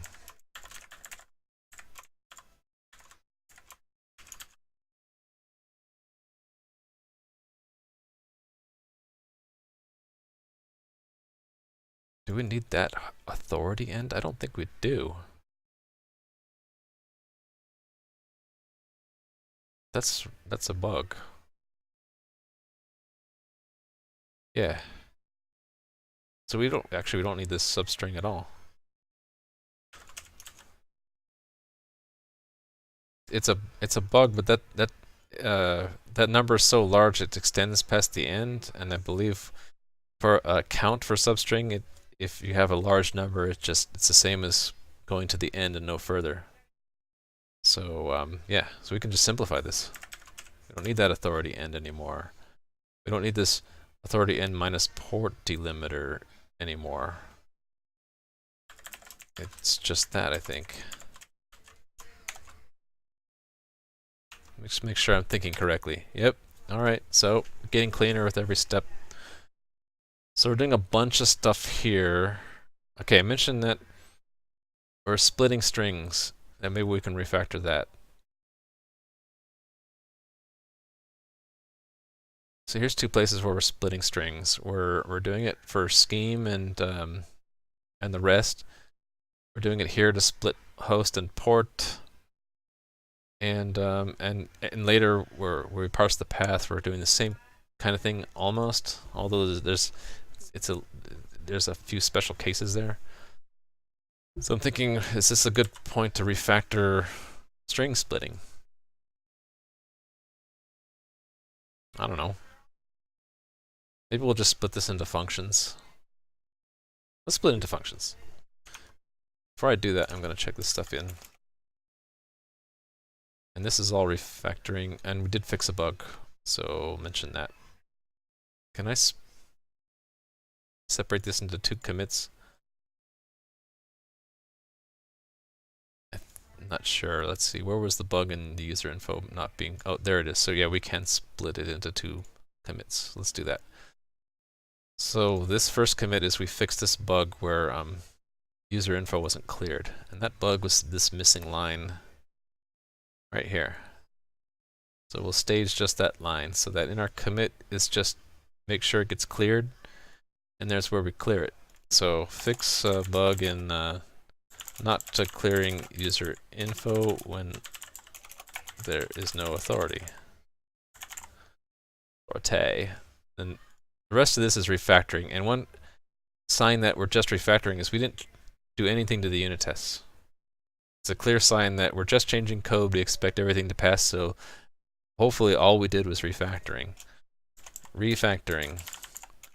I think it's enough to say that, and then we'll see a bunch of commits whose subject line is refactoring. If you want to know more about what we refactored, look at the details, I think. Which we're gonna do now. So the main refactoring we did there, actually we did two main refactorings. One was we extract a function that parses the port. Well, it's really parses unsigned int 16-bit unsigned integers to use in parsing port element. Second refactoring we did was we clean up and clarify what parts of the original URI string are still being held onto at various points in the code. And namely by picking good names. That's all we did. Cool. Push that.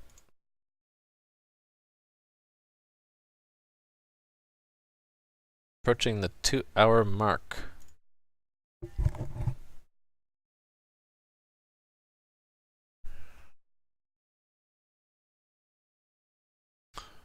So, let's see. Right, I was going to extract some methods here. Just to clean it up a bit. So this section here looks like a great candidate for not a free function, but a private method or implementation to parse the path from the path string. So let's extract that method as a method of our implementation. Here's where I get to start adding methods to our implementation. These are where the private methods go. So this private method might fail. It's called parse path, and it's only going to be side effects and return value, right? So it's the path string, and the side effect is that it sets up the path of the URI, the path element of the URI from the path string. Return value means that it succeeded or failed. Let's put the code there. Document. This method builds the internal path element sequence by parsing it from the given path string. So path string is input. This is the string containing the whole path in the of the URI, and the return value it's just an indication if the path was parsed correctly or not is returned. Right, so you'll see right away we moved code from a public method to a private, so all the pointers to impl need to be removed. That's probably the biggest thing. What else? Okay, we're also modifying path string, so we don't want it to be a constant. We'll just make a copy on input, and we're going to be modifying it locally. Looks like that's all we needed to do. So go back to the original code and place it there. If not impl parse path private method, then return false. So that's one step of refactoring. It extracted that method, and I forgot to return a value in all paths. I usually forget that. If it falls through, it succeeds usually. Alright, test pass. So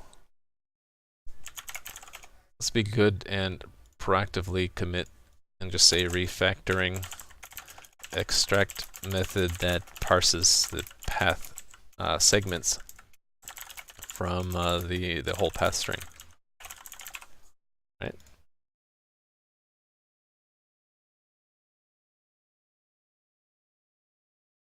Okay.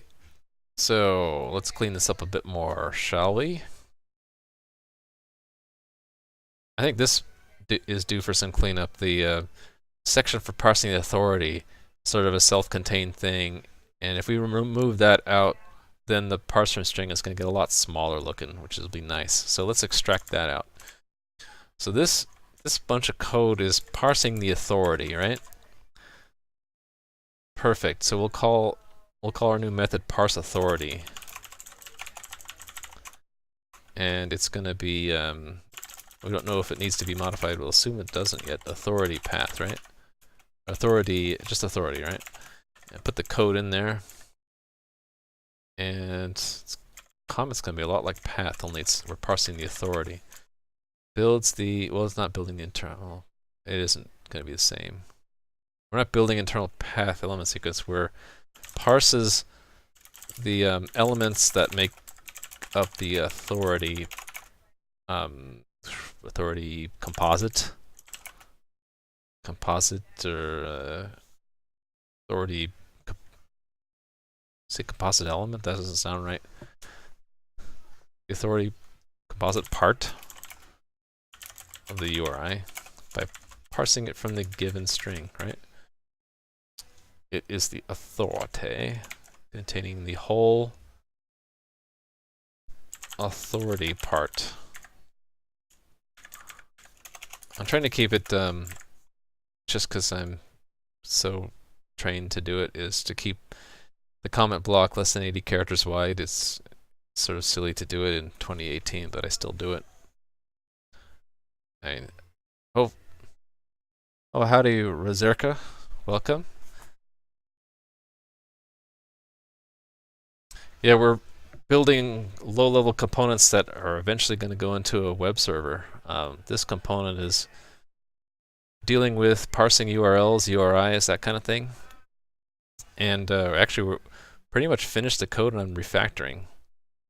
And I was just mentioning that when I write comments, I'm used to chopping off and wrapping it at 80 characters. And the original reason for that, I don't know if a lot of people know it, is back in the day, we used to print on dot matrix printers, and display on consoles that were only 80 characters wide. And so if you made your comments too long like that, it would actually chop it off. You wouldn't see the rest of the line, or you do other funny things. And so I'm still stuck in that mode of thinking. Anyway, we're refactoring right now. That we took a chunk of code from our main parsing function, and we split it off as another function to just parse the authority part of a URI. And again, the authority part is the part that has the host name, port number, and sometimes user info. So we're just refactoring the part of our code that's parsing that part off. And actually, our name is bad, so we already know that. Oh, no, it's not that the name is bad. It's that this part doesn't deal with the authority, so we need to move that back out. Back to where it was. Oh, I actually made a copy, so I don't need to move it back. Right, so now, I guess I called it authority string, so we'll make that match. And again, like I mentioned before, when we're extracting methods from or extracting code from a public method and putting it into a private method, the way I do it, the private method is a member of the implementation structure, and so the public method had to reach into that. The private method is just a member of that structure, so we can remove all of these dereferences. And when we call this, we'll be calling it through the impl pointer. And like I was saying before, the fall through is we succeed. That should be it. So now the original code here, we can chop a lot of it off and just say parse the authority. Parse the elements inside the authority string. And so just impl parse authority, and we parse in the authority string. If it fails, return false.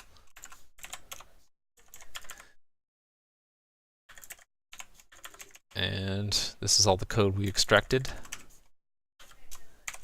And again, the rule of refactoring is make the code change. Oops, we don't check it in. We run our unit test again. Unit test pass means we succeeded in refactoring. Well, that and the fact that the code is a bit cleaned up. Earlier, we had someone comment that that this code looked really messy, so I stopped developing and started refactoring. That's the best reaction, I think, to a comment like this looks really messy, is start to clean it up. So that's what I'm attempting to do.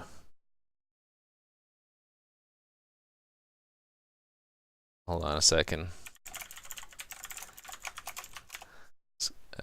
Responding to a private message there. All right.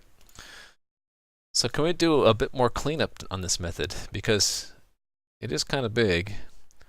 There are a bunch of things that we do in sequence, though. Parsing the scheme part, parsing the authority part, the path, the fragment, and the query if there is one at the end. I'm going to say that the only thing we could really do is extract single method calls for these parts. Is that worth doing? Maybe. Undecided. Maybe I'll let my resident code reviewer make the decision on that. I'll just leave it the way it is, and we'll move on for now. I think we're actually done with this component, believe it or not. So we have all of the elements parsed out: user info, host, port, scheme, relative, as the port, path, query, fragment. We're pretty much done with all of the positive test cases, like I mentioned before, testing that valid URIs can be parsed. What we haven't done yet are testing negative cases, like bad URIs, to make sure that they're properly detected. And we haven't done the reverse. Parsing is going from a string to a fully decomposed object. The reverse is generating or constructing. So we need to have constructed URL.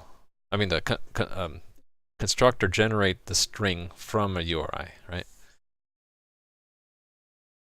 What should we do first? Let's do some negative test cases. That might be fun. So we'll start from the beginning. negative test case for the first part of scheme. We look at the syntax. So a scheme is like alpha is alpha A through Z, I think, and then digits 0 through 9. So this is the rule for what a scheme has to be. It has to begin with A through, oops, didn't mean to do that. Go back. Yeah, so it has to begin with A through Z, and then it has to have, so it has to be at least one character, and then it has 0 or more A through Z's, 0 through 9's, plus, minus, or dot. So first test case.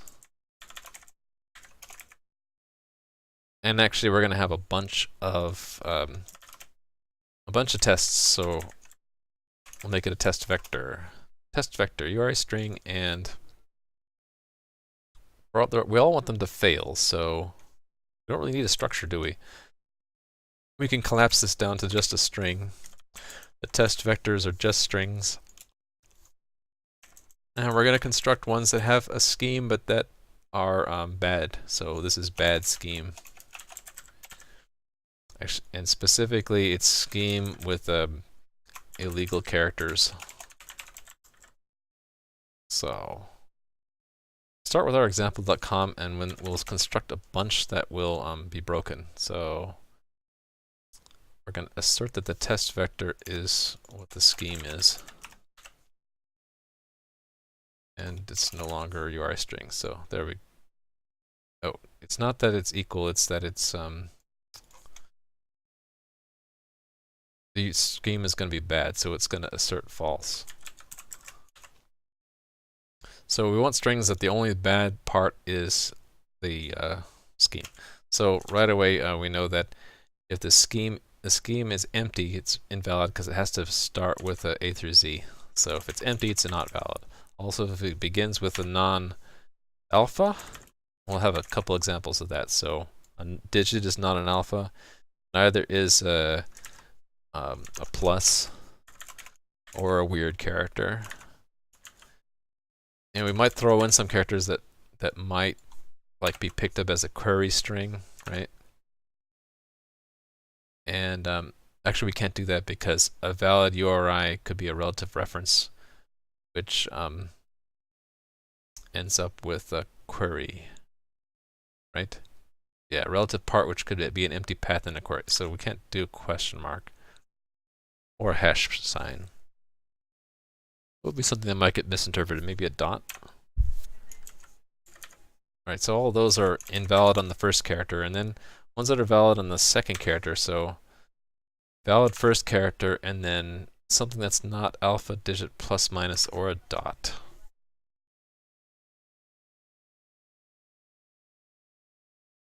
An @ sign, I guess. And it just occurred to me, we kind of want to test all the corner cases. Hi again, Razarka. Don't understand much. Oh, well, thanks. I'll try to keep it interesting.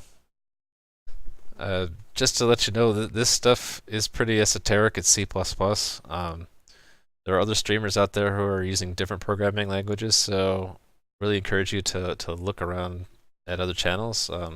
There's one guy making a game completely in JavaScript, and I find that really interesting. And let me give you the link to that. I posted it earlier. You can check him out later. He's the guy I'm kind of looking up to as my mentor in this streaming stuff. But yeah, hopefully keep this interesting. So, right, so bad scheme that has a good start off, right? Is right, valid first character, invalid second character. Oh, I know what I was going to say. To test corner cases, we want to test illegal schemes and then schemes that are barely legal. So ones that just start with one character only. Ones that have just two characters and the second character is one of these special ones. So we kind of want to test that too. So actually, you know what I'll do is I'll have two test cases to keep it clean. So the first one's for illegal ones. The second one is barely legal. And that's one that had single character, or a single character followed by one of the special ones. So these should pass, but barely. Like if any one character is different, it would fail. Let's make sure we hit all of the special characters for the second character, and mix it up a little by changing the first character.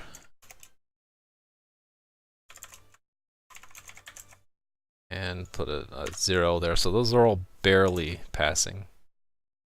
In this case, though, we do want to make sure that it parsed correctly, so I'll use the structure again. And here, put this. We want the scheme out, and the scheme for that's h, x plus. The others are all very similar. Y minus, z dot, a and a0, right? So in this case, it's the URI string. Oh,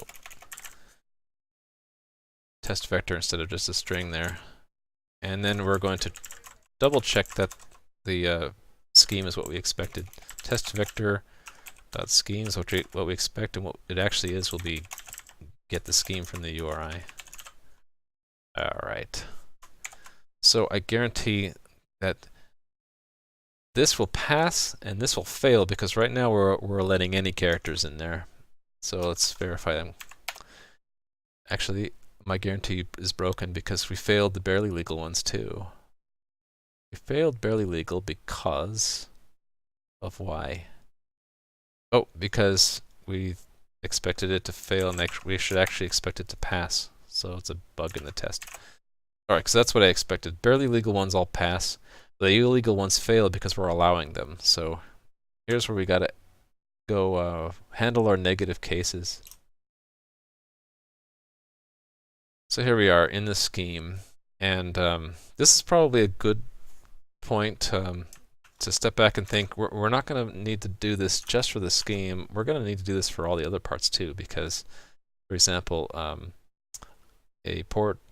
port's a bad example. A host has its own restrictions on what it can be. Same with user info. So they all have different restrictions. So we're going to want to follow a certain pattern. The pattern will be given a string, have it make sure each character or the whole sequence of characters passes some test. So let's do it this way. We'll make a function that checks it and then takes a strategy of some kind. Say if fails. What am I thinking of? Fails match. And in this case, it's a scheme. And we only want to do this for when the scheme is actually present.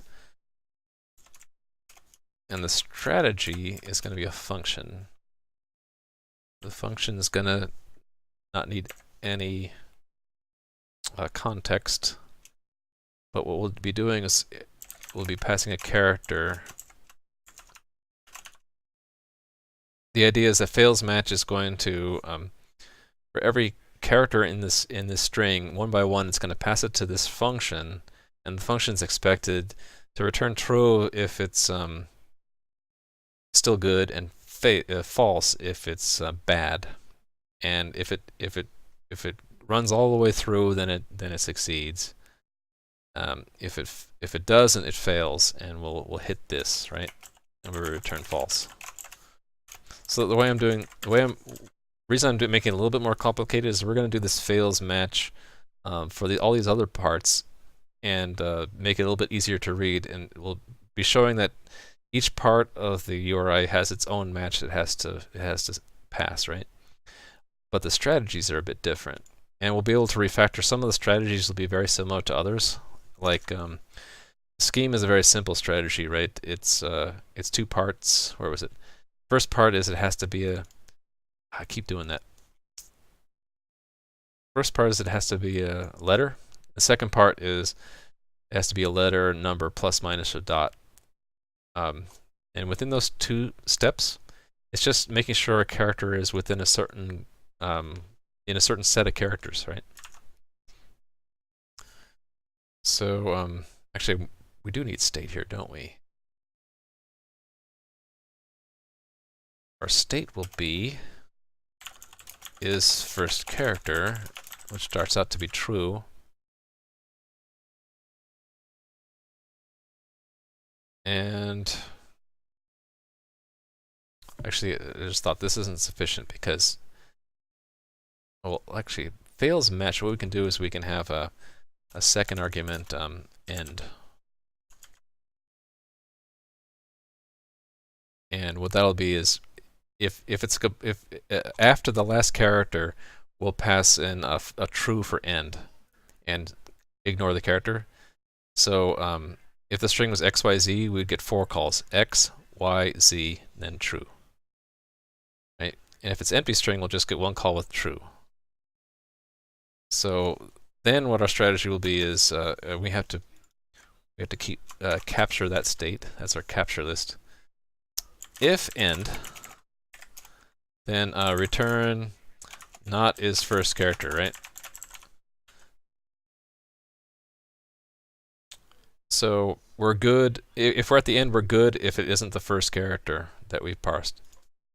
Otherwise, if it's the first character, then it's good if the character is it's 2 different classes, right? It's either that the character is between lowercase a and lowercase z, or it's between uppercase a and uppercase z. And I already know I'm going to refactor this into like a character class function, but we'll do that later. So in the other case where it's not the first character, and also we have to change his first character, so we're not going to return right away. We'll say bool check. We're going to assign it, so we don't need to initialize it. Check equals that. Because after we do a character, we want to say it's no longer the first character. So if it's not for characters that aren't the first, the check is there are a few more classes that it can be, right? So it can be between 0 and 9, or it could be that it's equal to, what was it? Plus, and I can collapse that a little bit. Plus, minus, or dot, right?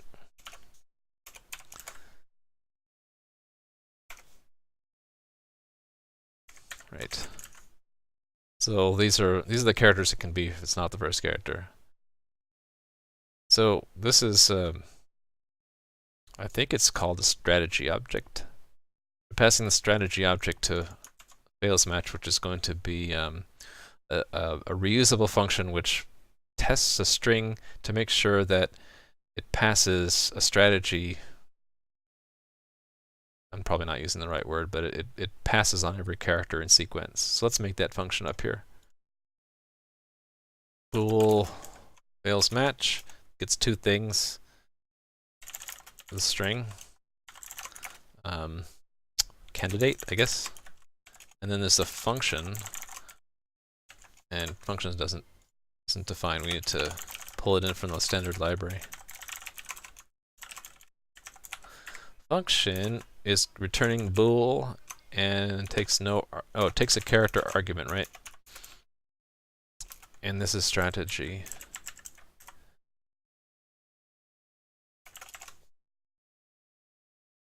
Or let's give it a better name. Success strategy, right? Or I'm thinking I don't like strategy. When we call the function, it'll be still passing. right? Because the body of the function is going to be for every character in the candidate string, if not still passing, and pass the character and it's not the end, return false. And then if it does still passing, return still passing. Doesn't matter what the last character is. So use that. Hold on a sec.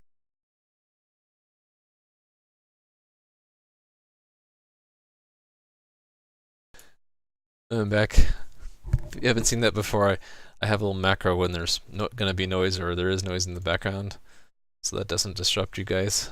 I have a dog that barks sometimes. All right. So our strategy. Oh, I didn't quite get the argument list here. Correct. There we go. Strategies for every character in the candidate string. If it's not still passing for that character, exit early. Otherwise, final check for end of string. Do I do this for my job? Actually, I do, and done this for quite a long time. Done a lot of C++ programming, but I haven't done any streaming. So if you don't like the stream, it could be that I'm a noob streamer. But yeah, I've been doing this for a long time. Actually, at my job, I already have written my own web server and had so much fun doing it that I'm now doing it again at home as a hobby, separate from my job. Alright, so I should document this strategy.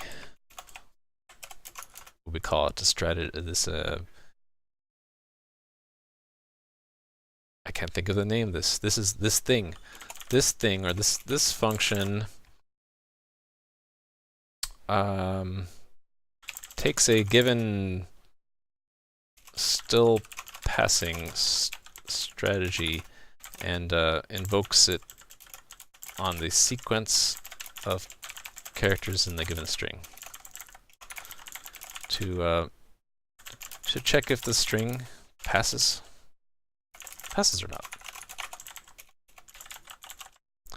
So there's our candidate. This is a string to test. Second argument, still passing. This is the strategy to invoke in order to test the string. We return an indication of whether or not the given candidate string passes the test is returned. Alright, hopefully this should just compile right away. Oh, not all pass returned a value. Right, okay, so I had the check and I assembled it, but I didn't return it. Forgot to do that. And you know, almost right away what I'm going to do is I'm going to refactor that strategy out in multiple steps. 2 steps, right? We want to pull this out as a separate function. And this sort of thing is just gross, so we're going to want to refactor that to be more like checking to see if a character is in a set of characters, and then we'll just build character sets, right? But first things first, I just want to make sure it passes. It doesn't pass, so I really screwed up. What did I do? I broke a lot of things. Oh, I think it's because our strategy thing doesn't work. Yeah, so doesn't really matter which test we run. Let's run any test that hits this fails match, and we'll see what went wrong, right? We're debugging. So our candidate string is HTTP. We're still passing, so H is the first character, yes. Character's H, not at the end, so we're checking to make sure it's within that class. Checks true. Not the first character anymore. Okay, it passed the H. Next one's T, T, P. And then the final, this is probably where we screwed it up. For the end, if it's the end, return is not first character. This should work. Oh, I see what I did wrong. I have my logic inverted. It is returning true if it passed. I wanted to return true if it failed. There we go. And actually it's inverted here too, isn't it? So it failed. If it's true, it means yes, it failed. I wonder if I should invert this and say passes match or something and invert those. I'm kind of undecided. That ought to fix it. Yes, it did. And we passed our new tests about the illegal characters in the scheme, which is awesome. So we'll move on to refactoring that ugly strategy here. So first step, let's think about this. It's capturing a Boolean, so it's got to be more than just a free function. We're going to need an object. Yeah, we're going to need an object. So it doesn't need to be an elaborate class or anything. Unlike what they tell you in school, you don't have to make something with the function a class all the time. You really only need to do that when you need to separate private from public stuff. For this kind of thing, it's all internal. I'm just going to make a struct. So we're going to call it the scheme, legal scheme check strategy. All right, and it's going to have a. Is this right? It's going to have. We want a function, right? We want just paste the code there. We're going to turn it into a real function. Function is going to be same signature that is required here, but we need to give it a name. Check, maybe. Check, please. And I'll be. What's the right word? I'll be strict here with myself and give these documentation things. This might be exceedingly boring, but it's important to document, I think, at least all your functions and structures, because if you don't, years from now you'll look back at your code and you'll be like, what did that parameter mean? You know, what that return value mean? And you'll be like, I wish I had written down when I first wrote it what it meant. This is used with the fails match function. Oh, it's spelling everywhere. This is used with the fail match function to test a scheme to make sure it is legal according to the standard.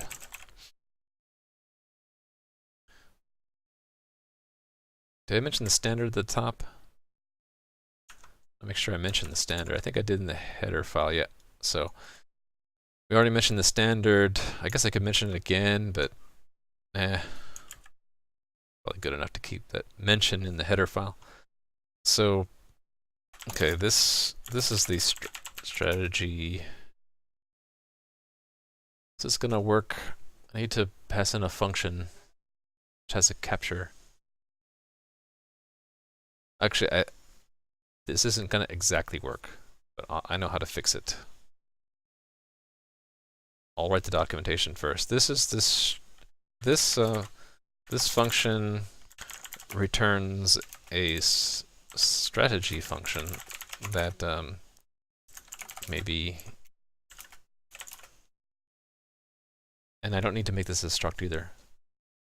This is just going to be a function that returns another function. Functional programming. This is what this is. This function returns a strategy function that may be used with. There we go. This is what we'll do. We don't need a struct. I'll just use that name there, and what it's going to return is this thing that we need. We don't need it to be in a structure.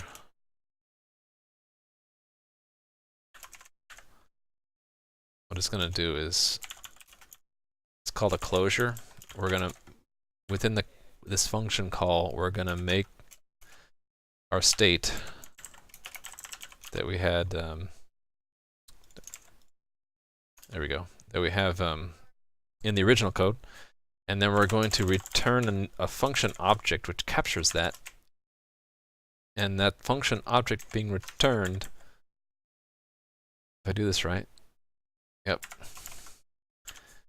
that function object that's returned from this will then be passed to fails match. And we'll make that clear what we're doing in our comment here. So it's a function that returns another function. For one, and we don't need these arguments actually at all, because it's pure. The generator is pure. The impure part is the variable here that gets captured. There are no parameters. It's what we're doing is we're just returning this thing, strategy function that may be used with the fails match function. Test the scheme, blah blah blah blah.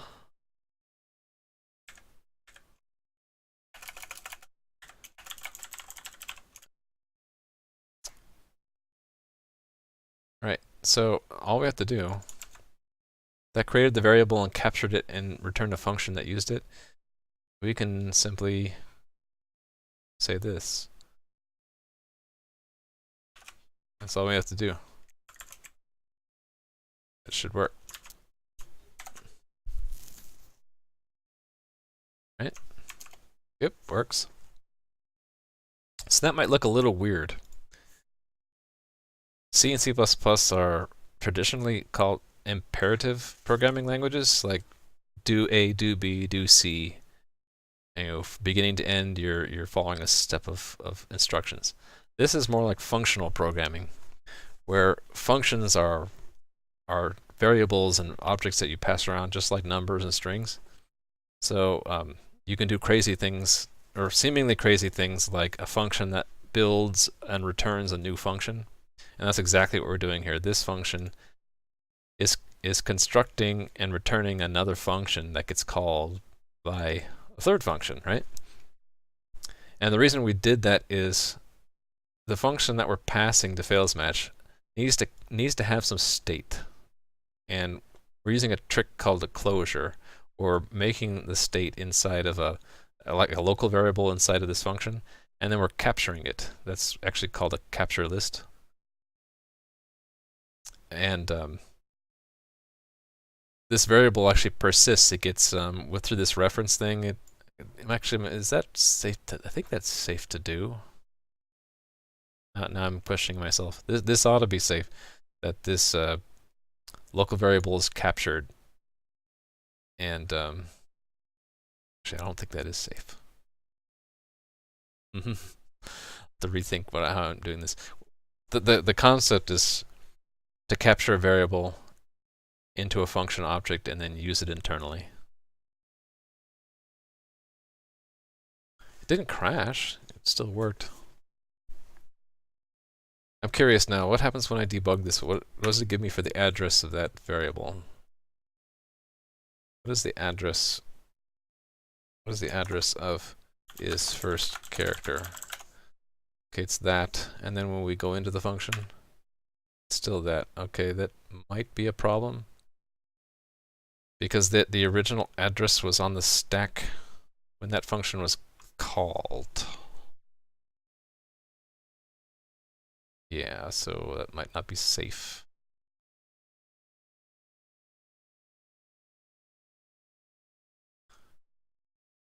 It works, but it's not safe, because that variable is only temporarily, it only temporarily exists as long as that this original function is being called. We need it to persist later. A couple ways I could do it.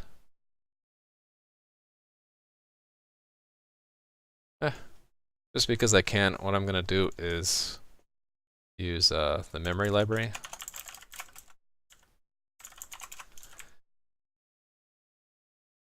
And with the memory library, what I can do is I can make this a shared pointer.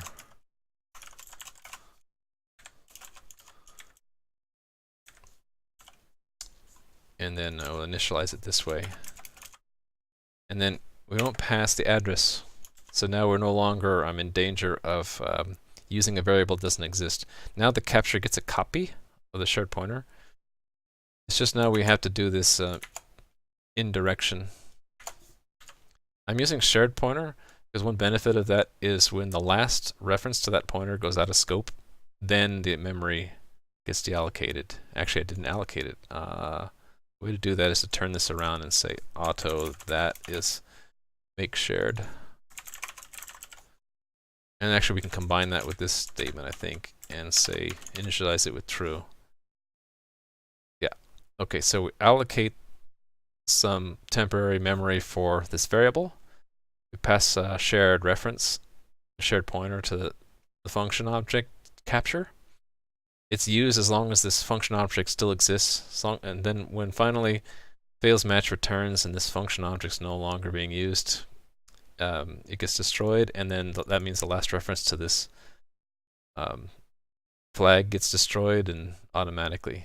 So that should still work, and it'll be safer. Yep. There's probably an even better way to do this and not have to allocate memory or make a function that returns a function, but I don't know, this sounded cool right now, so I went ahead and did it. Maybe we'll refactor it later.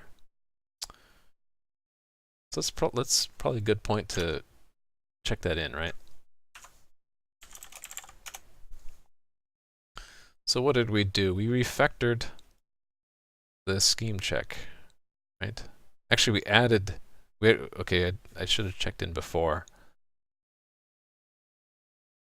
because I did two things, didn't I? Oh, I forgot to check that in first. Let's check that in first.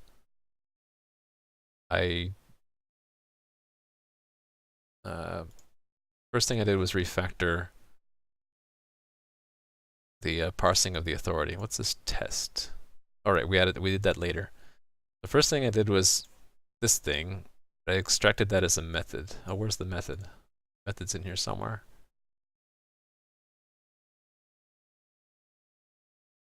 Here it is. We need that. So the code that used to be there, we're now calling it in as a separate function, parse authority, which is up here. So refactoring, extract method parse authority. Next thing we did, right, we added this checking of illegal and barely legal schemes. And actually, did I immediately refactor it, or did I do this all in one step? Actually, I did it and then I refactored it, so I really should have checked in earlier. We lost the state that the code was in before it was refactored. So we'll just say add code to checks that scheme, if present, is legal. So we can see from the check-in what we did. What does auto do? That's a great question. Let me answer that in just a moment. What we did in this check-in is make sure that we ran a strategy to check the scheme, and we encapsulated the strategy as a function object. So let me talk about auto. It's a feature that was added in C++ in 2011. And for example, this part here, this function for find first of always returns a size underscore t type. So it used to be you'd have to say size t, right? And if you didn't say size t, if you said like string or something like that, you get an error. So what they did in C++ 11 is they took this keyword auto, and they said if you can use it in place of a type if the compiler is capable of figuring out what the type is just by looking at the rest of the code line. So find first of always returns a size t, so the compiler should know the type that you're going to get for this variable is going to be size t, and that's exactly what it does. If it's ambiguous, like if you had two functions called find first of and they return different types, this wouldn't work because it'd still be ambiguous. That's one place where you can use auto. There are a couple others, but it's called type. What is it called? Type inference, where the compiler figures out the type for you. I really like it because I don't have to repeat myself with the type. I don't have to make sure the types match. That's something the compiler can do for me now. In a lot of other languages like Python, JavaScript, etc., that don't even have strict typing, you just don't have it at all. It would be something like that, or it would be like var or something like that. So you can think of auto as letting the compiler figure out the type for you, because there is only one type it could be. So I hope that answers the question. Historically, auto used to mean something completely different, but no one uses it anymore in the old meaning of auto, so I won't even say other than that it used to be an old keyword that meant something completely different.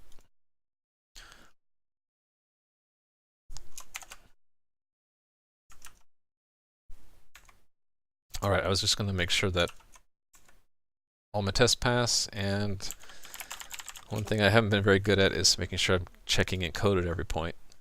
So everything's checked in. Alright, so we tested the scheme.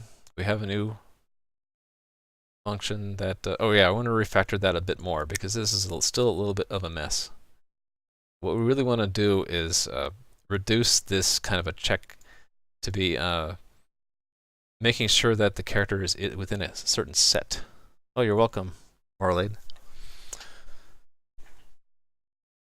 So we're going to refactor this into a function that we can call from here with a different argument. It's going to look something like this. Check equals is character in set. And then we'll give it the set of how do we want to represent the set? Let's pick like sequences.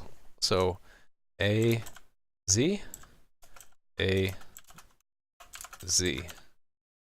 That's what we kind of want it to look like, right? And then this next thing is that, but a little bit more. So 0 through 9. And then here it's not ranges, so I'll say that they are ranges, but ranges like of just a single character. So I'll repeat it again. And maybe to make it a little bit easier to read, I will can I break this up?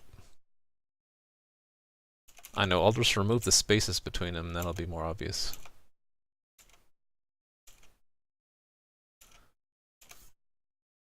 So A to Z, A to Z, Z, 0, 9, plus, minus, dot. Alright, so let's write that function. We can delete this code.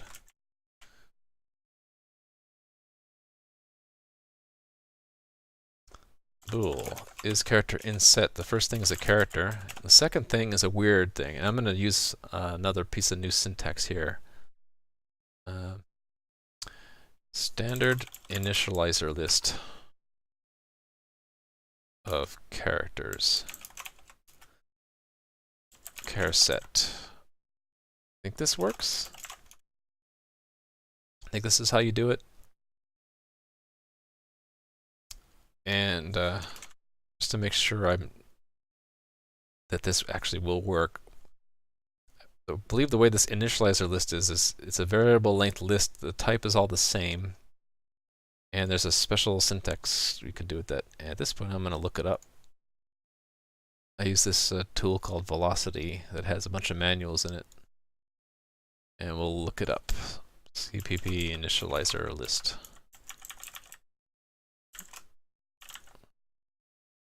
Right, so initializer list. It's bumping me around. Okay, so initializer list has a begin and okay, so it's used kind of like an iterator. And can you do it with 4? Oh, you can. Or is that? Can't tell. Well, we'll see. We'll start with an iterator. So iterator pattern is for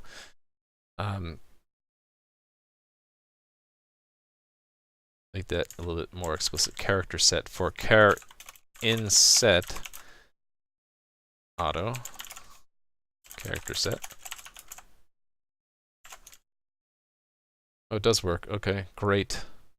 Although we don't want to do the loop for every one thing. We don't want to do it for every two things, so I have to do it a little bit differently.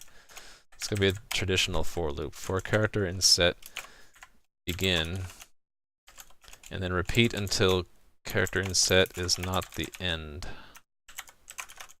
Plus plus character in set.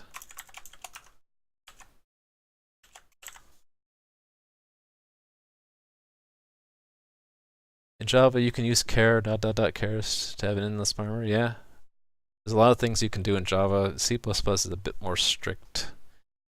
Although they are adding stuff to the language, and it's really hard to keep up. For all I know, they could have something like that in C++ too at this point. What, C++ 20 is the latest version that they're looking at. So my knowledge is somewhere between C++ 11 and 14 and 17, which is called modern C++, so I feel good about it. But I don't know everything about it. I don't know all the latest stuff. So what we want to do in this loop, we're going to be getting two things out. So the first thing is the begin. So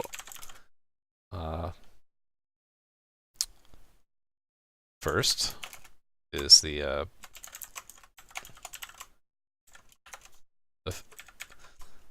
first thing, or advance it, and then the next thing is the last. And I don't advance it because I'm advancing it here. So what we do is say if the character is greater than or equal to first and it's less than or equal to last, actually then we return true, right? So we just return that test. I think that's all we need to do. So it's iterating the set that's expressed as a list of a list where every two things in the list is a range. Let's see if that works. Okay, not all code paths return, that's true. So right, we don't want to return on if it passed. We only want to return early if it failed. So if the character is outside, if it's less than the first or greater than the last in the range, then we return false. And if all the tests, oh wait a minute, no, it's if any of them pass, it's true. Sorry. If any of them are within the range, return true. And if we fall through, that means it wasn't in any of the sets, so it's false. C, C++, Java, CAL, assembler, not C++. Actually, if you know C and Java, you basically know at least the traditional C++, I would say. You might get a little surprised by the syntax, but you know all the essentials. And once I would say once you know 5 languages plus, then picking up a 6th, it's the same as a spoken language. It's so easy. Once you know like 5 or 6 languages, it's easy to pick up a 7th. So I authorize you to say you know C++ because you know C and Java. Alright, so that should pass our test now, right? Yay. So we've refactored it to be a little bit more readable. Could probably improve on that a bit. I'm not sure I like the readability of that. Another way we could do it is we could just simply make a long string where we spell out all of the characters. We could say something like this: A, B, C, D, E, F, G, etc., etc. And then just use a string, like a string search. That actually might be more efficient, but I don't know. I kind of like being more succinct, even if it's a little strange. We'll keep it like that for now. At this point, we can maybe use that same strategy, or similar strategy with the same test function in a couple other places. Oh, I should check this in.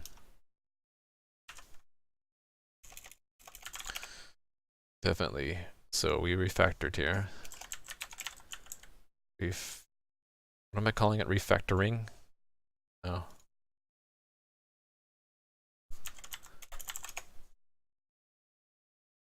Refactoring. Yeah. Okay. Refactoring. Trying to be consistent. So basically we extracted is character in set function to test. I'm just gonna say that that's good enough.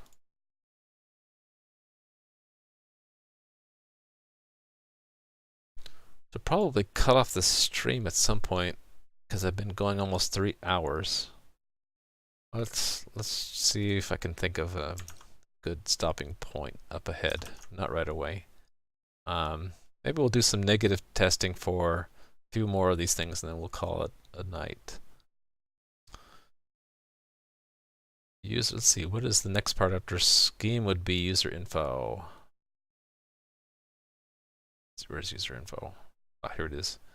Unreserved. Ah, hate it. Double clicking is bad in Markdown preview. Unreserved. Alpha digit minus. Okay, we can use our class thing again. Percent encoded, or a subdelimiter, or a colon. The percent encoded is going to be a little wacky. We're going to see that in other elements too.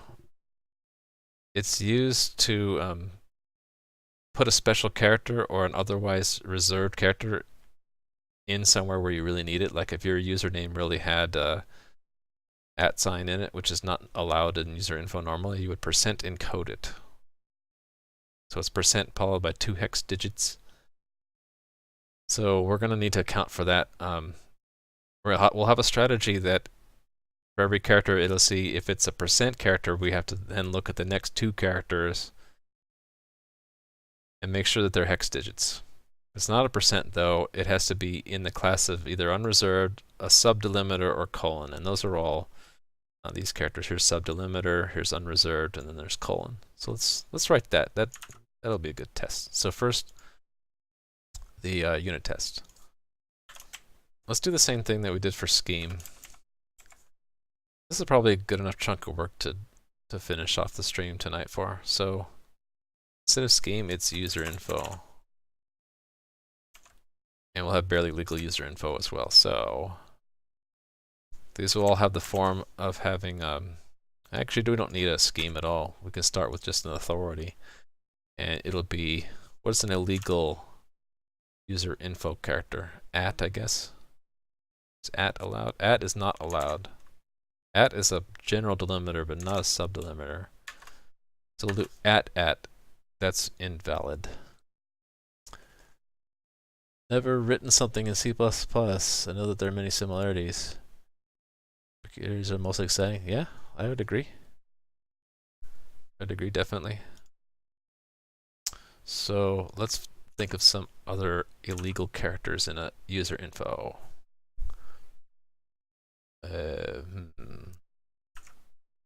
Pound sign?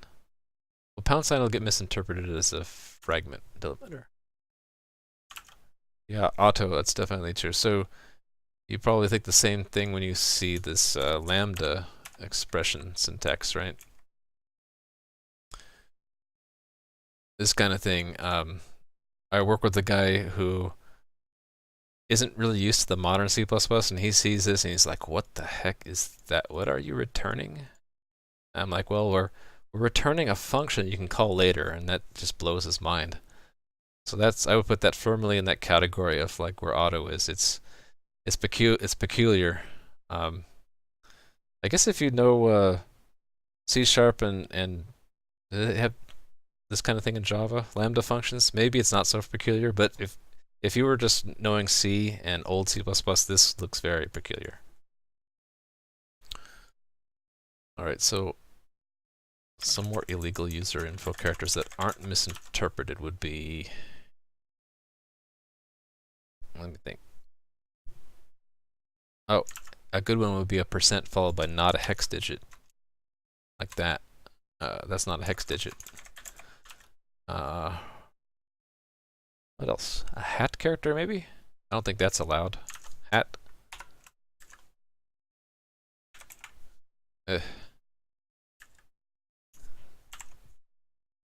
Hat. That's illegal. What else? Just looking at these. These are the legal ones, so we want to pick one that's not in the legal set. Maybe bracket? Bracket. And barely legal. Some barely legal ones. Barely legal ones would be like a percent encoded one. Percent, what's the hex for A? It's like 41. I have to look this stuff up.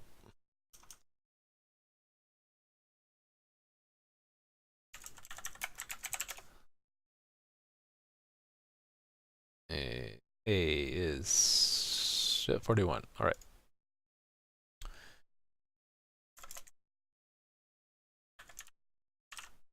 What was the user info? Was it okay? It's 0 or more.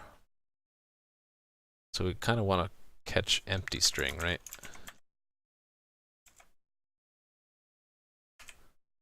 That's valid. Well, this will be caught as empty user info, and then that's not legal. Okay, this is outside of, that's not an illegal user info character. That just means it ended early. So I don't know if we can use that one. Yeah, let's leave that out of our set. Barely legal. So hex encoded character, single character, no characters at all. And then maybe some of these delimiters that are allowed. So bang is legal. Quote, which is really weird, is legal. Really? Parentheses? Not know that. Semicolon? All legal, believe it or not. Subdelimiters are legal in user info. And a colon, need to do that one too. Alright, so these ones we want to pass, so we want to check them.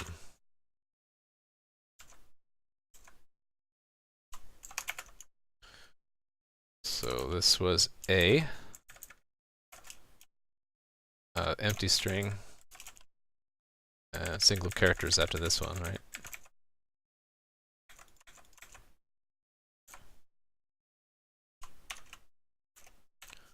Alright. So this will fail. Fails. And our barely legal ones failed too. Oh, right, because we don't have hex encoding, right? So the A isn't being decoded correctly. Right, so actually we have to implement two things, right? We have to catch the negative cases, and there's the hex encoding that we need to do. Let's do that. Let's do the hex encoding one first. Parse, where's the user info? It's in the authority, right? Parse authority, and then inside there is the user info. Right here. So this is the user info, but it might have hex encoded digits in it. So let's say this is the user info encoded. And we're going to iterate it to build the user info. So actually we're going to clear it in either case. Right, so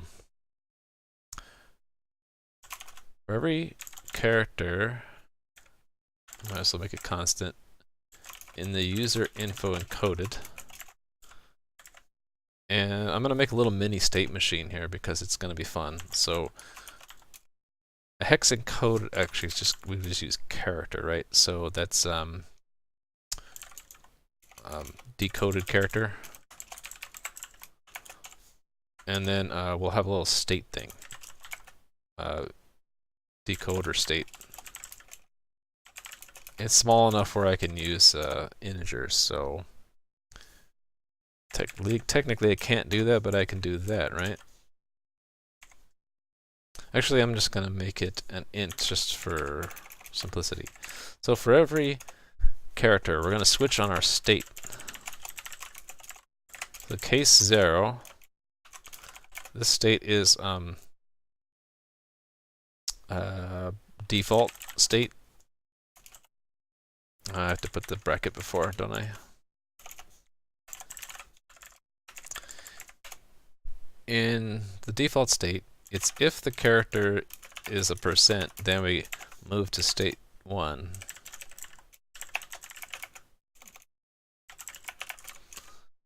And if not, we're going to push it onto the end of the user info. Push back the character, right? And in state 1, that's we have % something.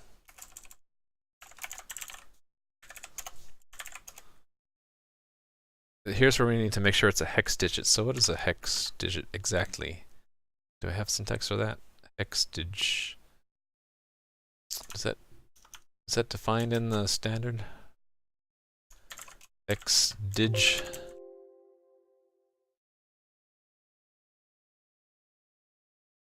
Hex dig. Oh, it's a core BNF rule. Let's see. Just want to make sure it's a, yeah, okay, so it's digit or I guess it really has to be all capital. Can't use lowercase a through f. I didn't know that. All right, we'll be strict. So go back to the code. Let's use the function we already used. If is character in set. If is character in set. And then it's 0 through 9, and then capital A through capital F. If it's not, we are going to declare it illegal. If it is legal, we're going to move on to state 2, but we're going to need to save that digit. We'll push it in. Okay, there's two ways to decode a hex digit, right? If it's in, actually I can make this a little bit more efficient by doing it in 2 steps. First, if it's 0 through 9, then the what did I call it? Decoded character is equal to converting the character to a number by finding how different it is from 0, then move to state 2, but we're also going to say it might be a capital A through F. Then it's a little bit different. We subtract A and then we add 10.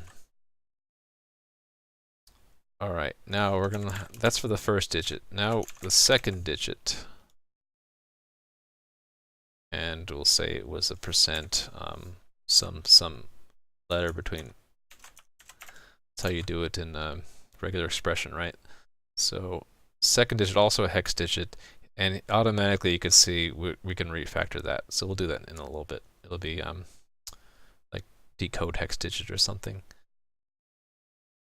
A little bit different though. We need to shift up the first character. The first hex digit, right? Which we can do by shifting it. And then we have to add. Shifting it by 4. And we might as well use the same code in both places to make it even more obvious that we can refactor that. And it's okay to shift 0 up, it doesn't do anything. And we're going to go to state 0 at that point. Because we can... Actually, that's going to make it a little bit harder to refactor this, isn't it? We can still do it. We're going to return to state 0, but before we do that, we need to push the computed character into the user info, right? Push back the converting back to a character, the decoded character.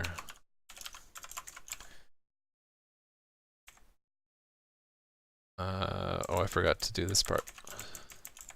Actually, we can do it in one place. It's even better. Why repeat ourselves? And I can even do it that, because we return false. We don't care if the decoded state got changed anyway. So yeah. And then the same thing here. I can do that. All right. Okay. So yeah, after the second hex digit, we're returning back to expecting nothing. And we can then get another hex encoded digit or something else. And here's actually a good place where we can check to make sure it's in the correct class. But let's hold off, because that should allow one of our unit tests to pass that was failing before. Okay, this is still failing. Oh, the barely legal index 6 is failing. Which one was that? 0, 1, 2, 3, 4, 5, 6. Colon is not matching something. I wonder what. Oh, I wonder if it's thinking that there's a port number there. Yeah, okay, that we need to put. I don't want to put a port number there, because then it'll just be an empty. Oh no, it's not a port number. So there's something up with this test vector. Let's see what's going on. This test. I'm gonna test just that test. We'll get in there. We'll go to index 6.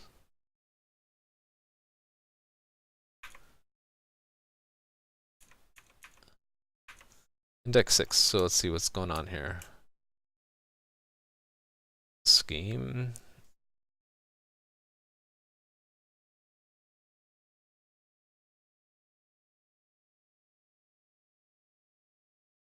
Wait a minute. Oh. That's what happened. So it assumed that the scheme went until from the beginning till the colon, and / is not a valid scheme. Well, I mean, it still fails correctly. / is not a valid character for a scheme. Let's just say that that's a bad test vector, because it fails for the wrong reason. We'll just remove that one. Or actually, better than that, I'll put a valid scheme there. So it'll pass the scheme thing, it'll get to that, and it'll parse that as a user info. That's what we'll do. Okay, there. So now it passes. So our percent encoding is working, and we'll need to refactor that out, because the percent encoding can be in other parts too, like the host name, the query, and all that. That passed, and now we can focus on our illegal characters, which is pretty simple, because it's only in one place we need to do that checking. It was in state 0 here. Before we push it into, we need to make sure it's a legal character. And the character set is, this is where it might be a little bit of typing. It's this unreserved alpha digit minus dot underscore tilde. So it's alpha, which is that digit, and then can I just copy this? Yeah.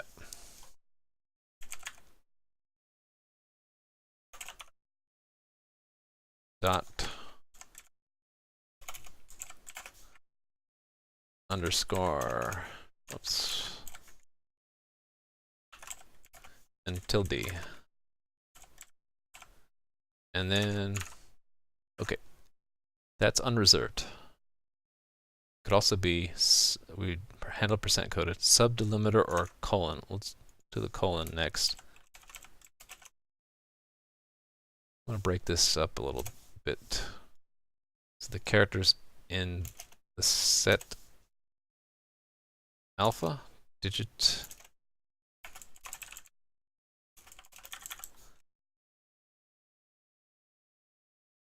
And then all this together is unreserved. These are, in other words, the characters that aren't reserved in any field. I think that's what that means. Subdelimiters. Okay, this is a bit longer of a list. Subdelims. This is where I need like a little keyboard macro to do this.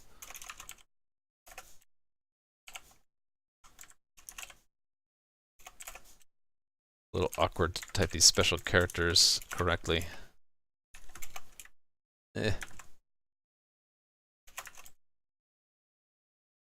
Okay, this needs to be escaped.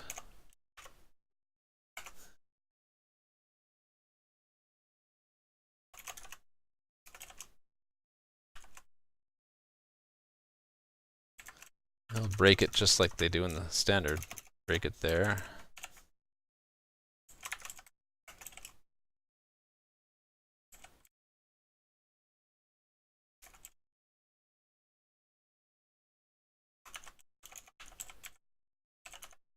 All right.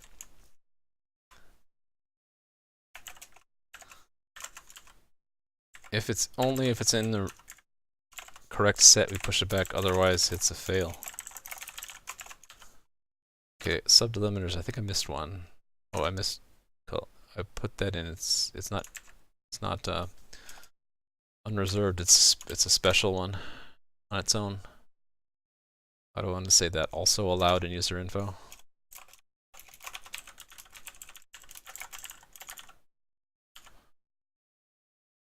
Gamma. All right. Hopefully this will pass now. Yay, it passed. Awesome.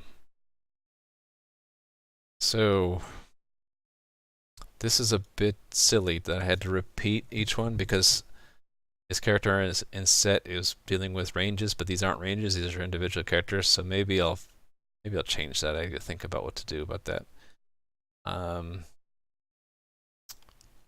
Otherwise, yeah, this might need to be refactored to this state machine. It's a little bit more than I thought it would be. Certainly the parsing of the hex digit needs to be refactored out, but we'll keep it where it is and I'll refactor it at an next opportunity. The next thing I'll probably do, the next time I stream, I'll be doing the same kind of negative testing on the host and what are the other things? The query and the fragment and path. Then we'll be completely done with parsing, and I get to focus on the reverse, which is a lot easier. And maybe I should have done that first, which is to take URI with the different parts and assemble the string out of it. Where's my example? Right, to start with these different parts and then generate the string out of it. Once we have that, we can go in either direction, and we can do some interesting tests where we parse and then generate the string back, and then make sure that the string came out the same way it came in, or I mean that it's equal. And then we'll have a good end-to-end test of the component, and we can move on to more interesting things. So I really hope you found this a little bit interesting. This is only the third time I've ever streamed. I've been doing this kind of coding for many years though, and I know it can be somewhat boring. Programming is somewhat boring to most people anyway. But hopefully you'll stay in there, or at least check me out weeks, months from now when I get to some of the more interesting things. Once I have these components built up, I'll be doing more interesting things with them, like building real web servers, doing real-time communication between servers and clients, and fun stuff like that. So anyway, hope you found it interesting, and I will talk to you again soon. Probably tomorrow. I don't have a schedule at all yet. I need to think about that. Still have a full-time job, so probably won't stream during the week, but that might change soon. So stay tuned. Thank you for watching. Appreciate it. Bye.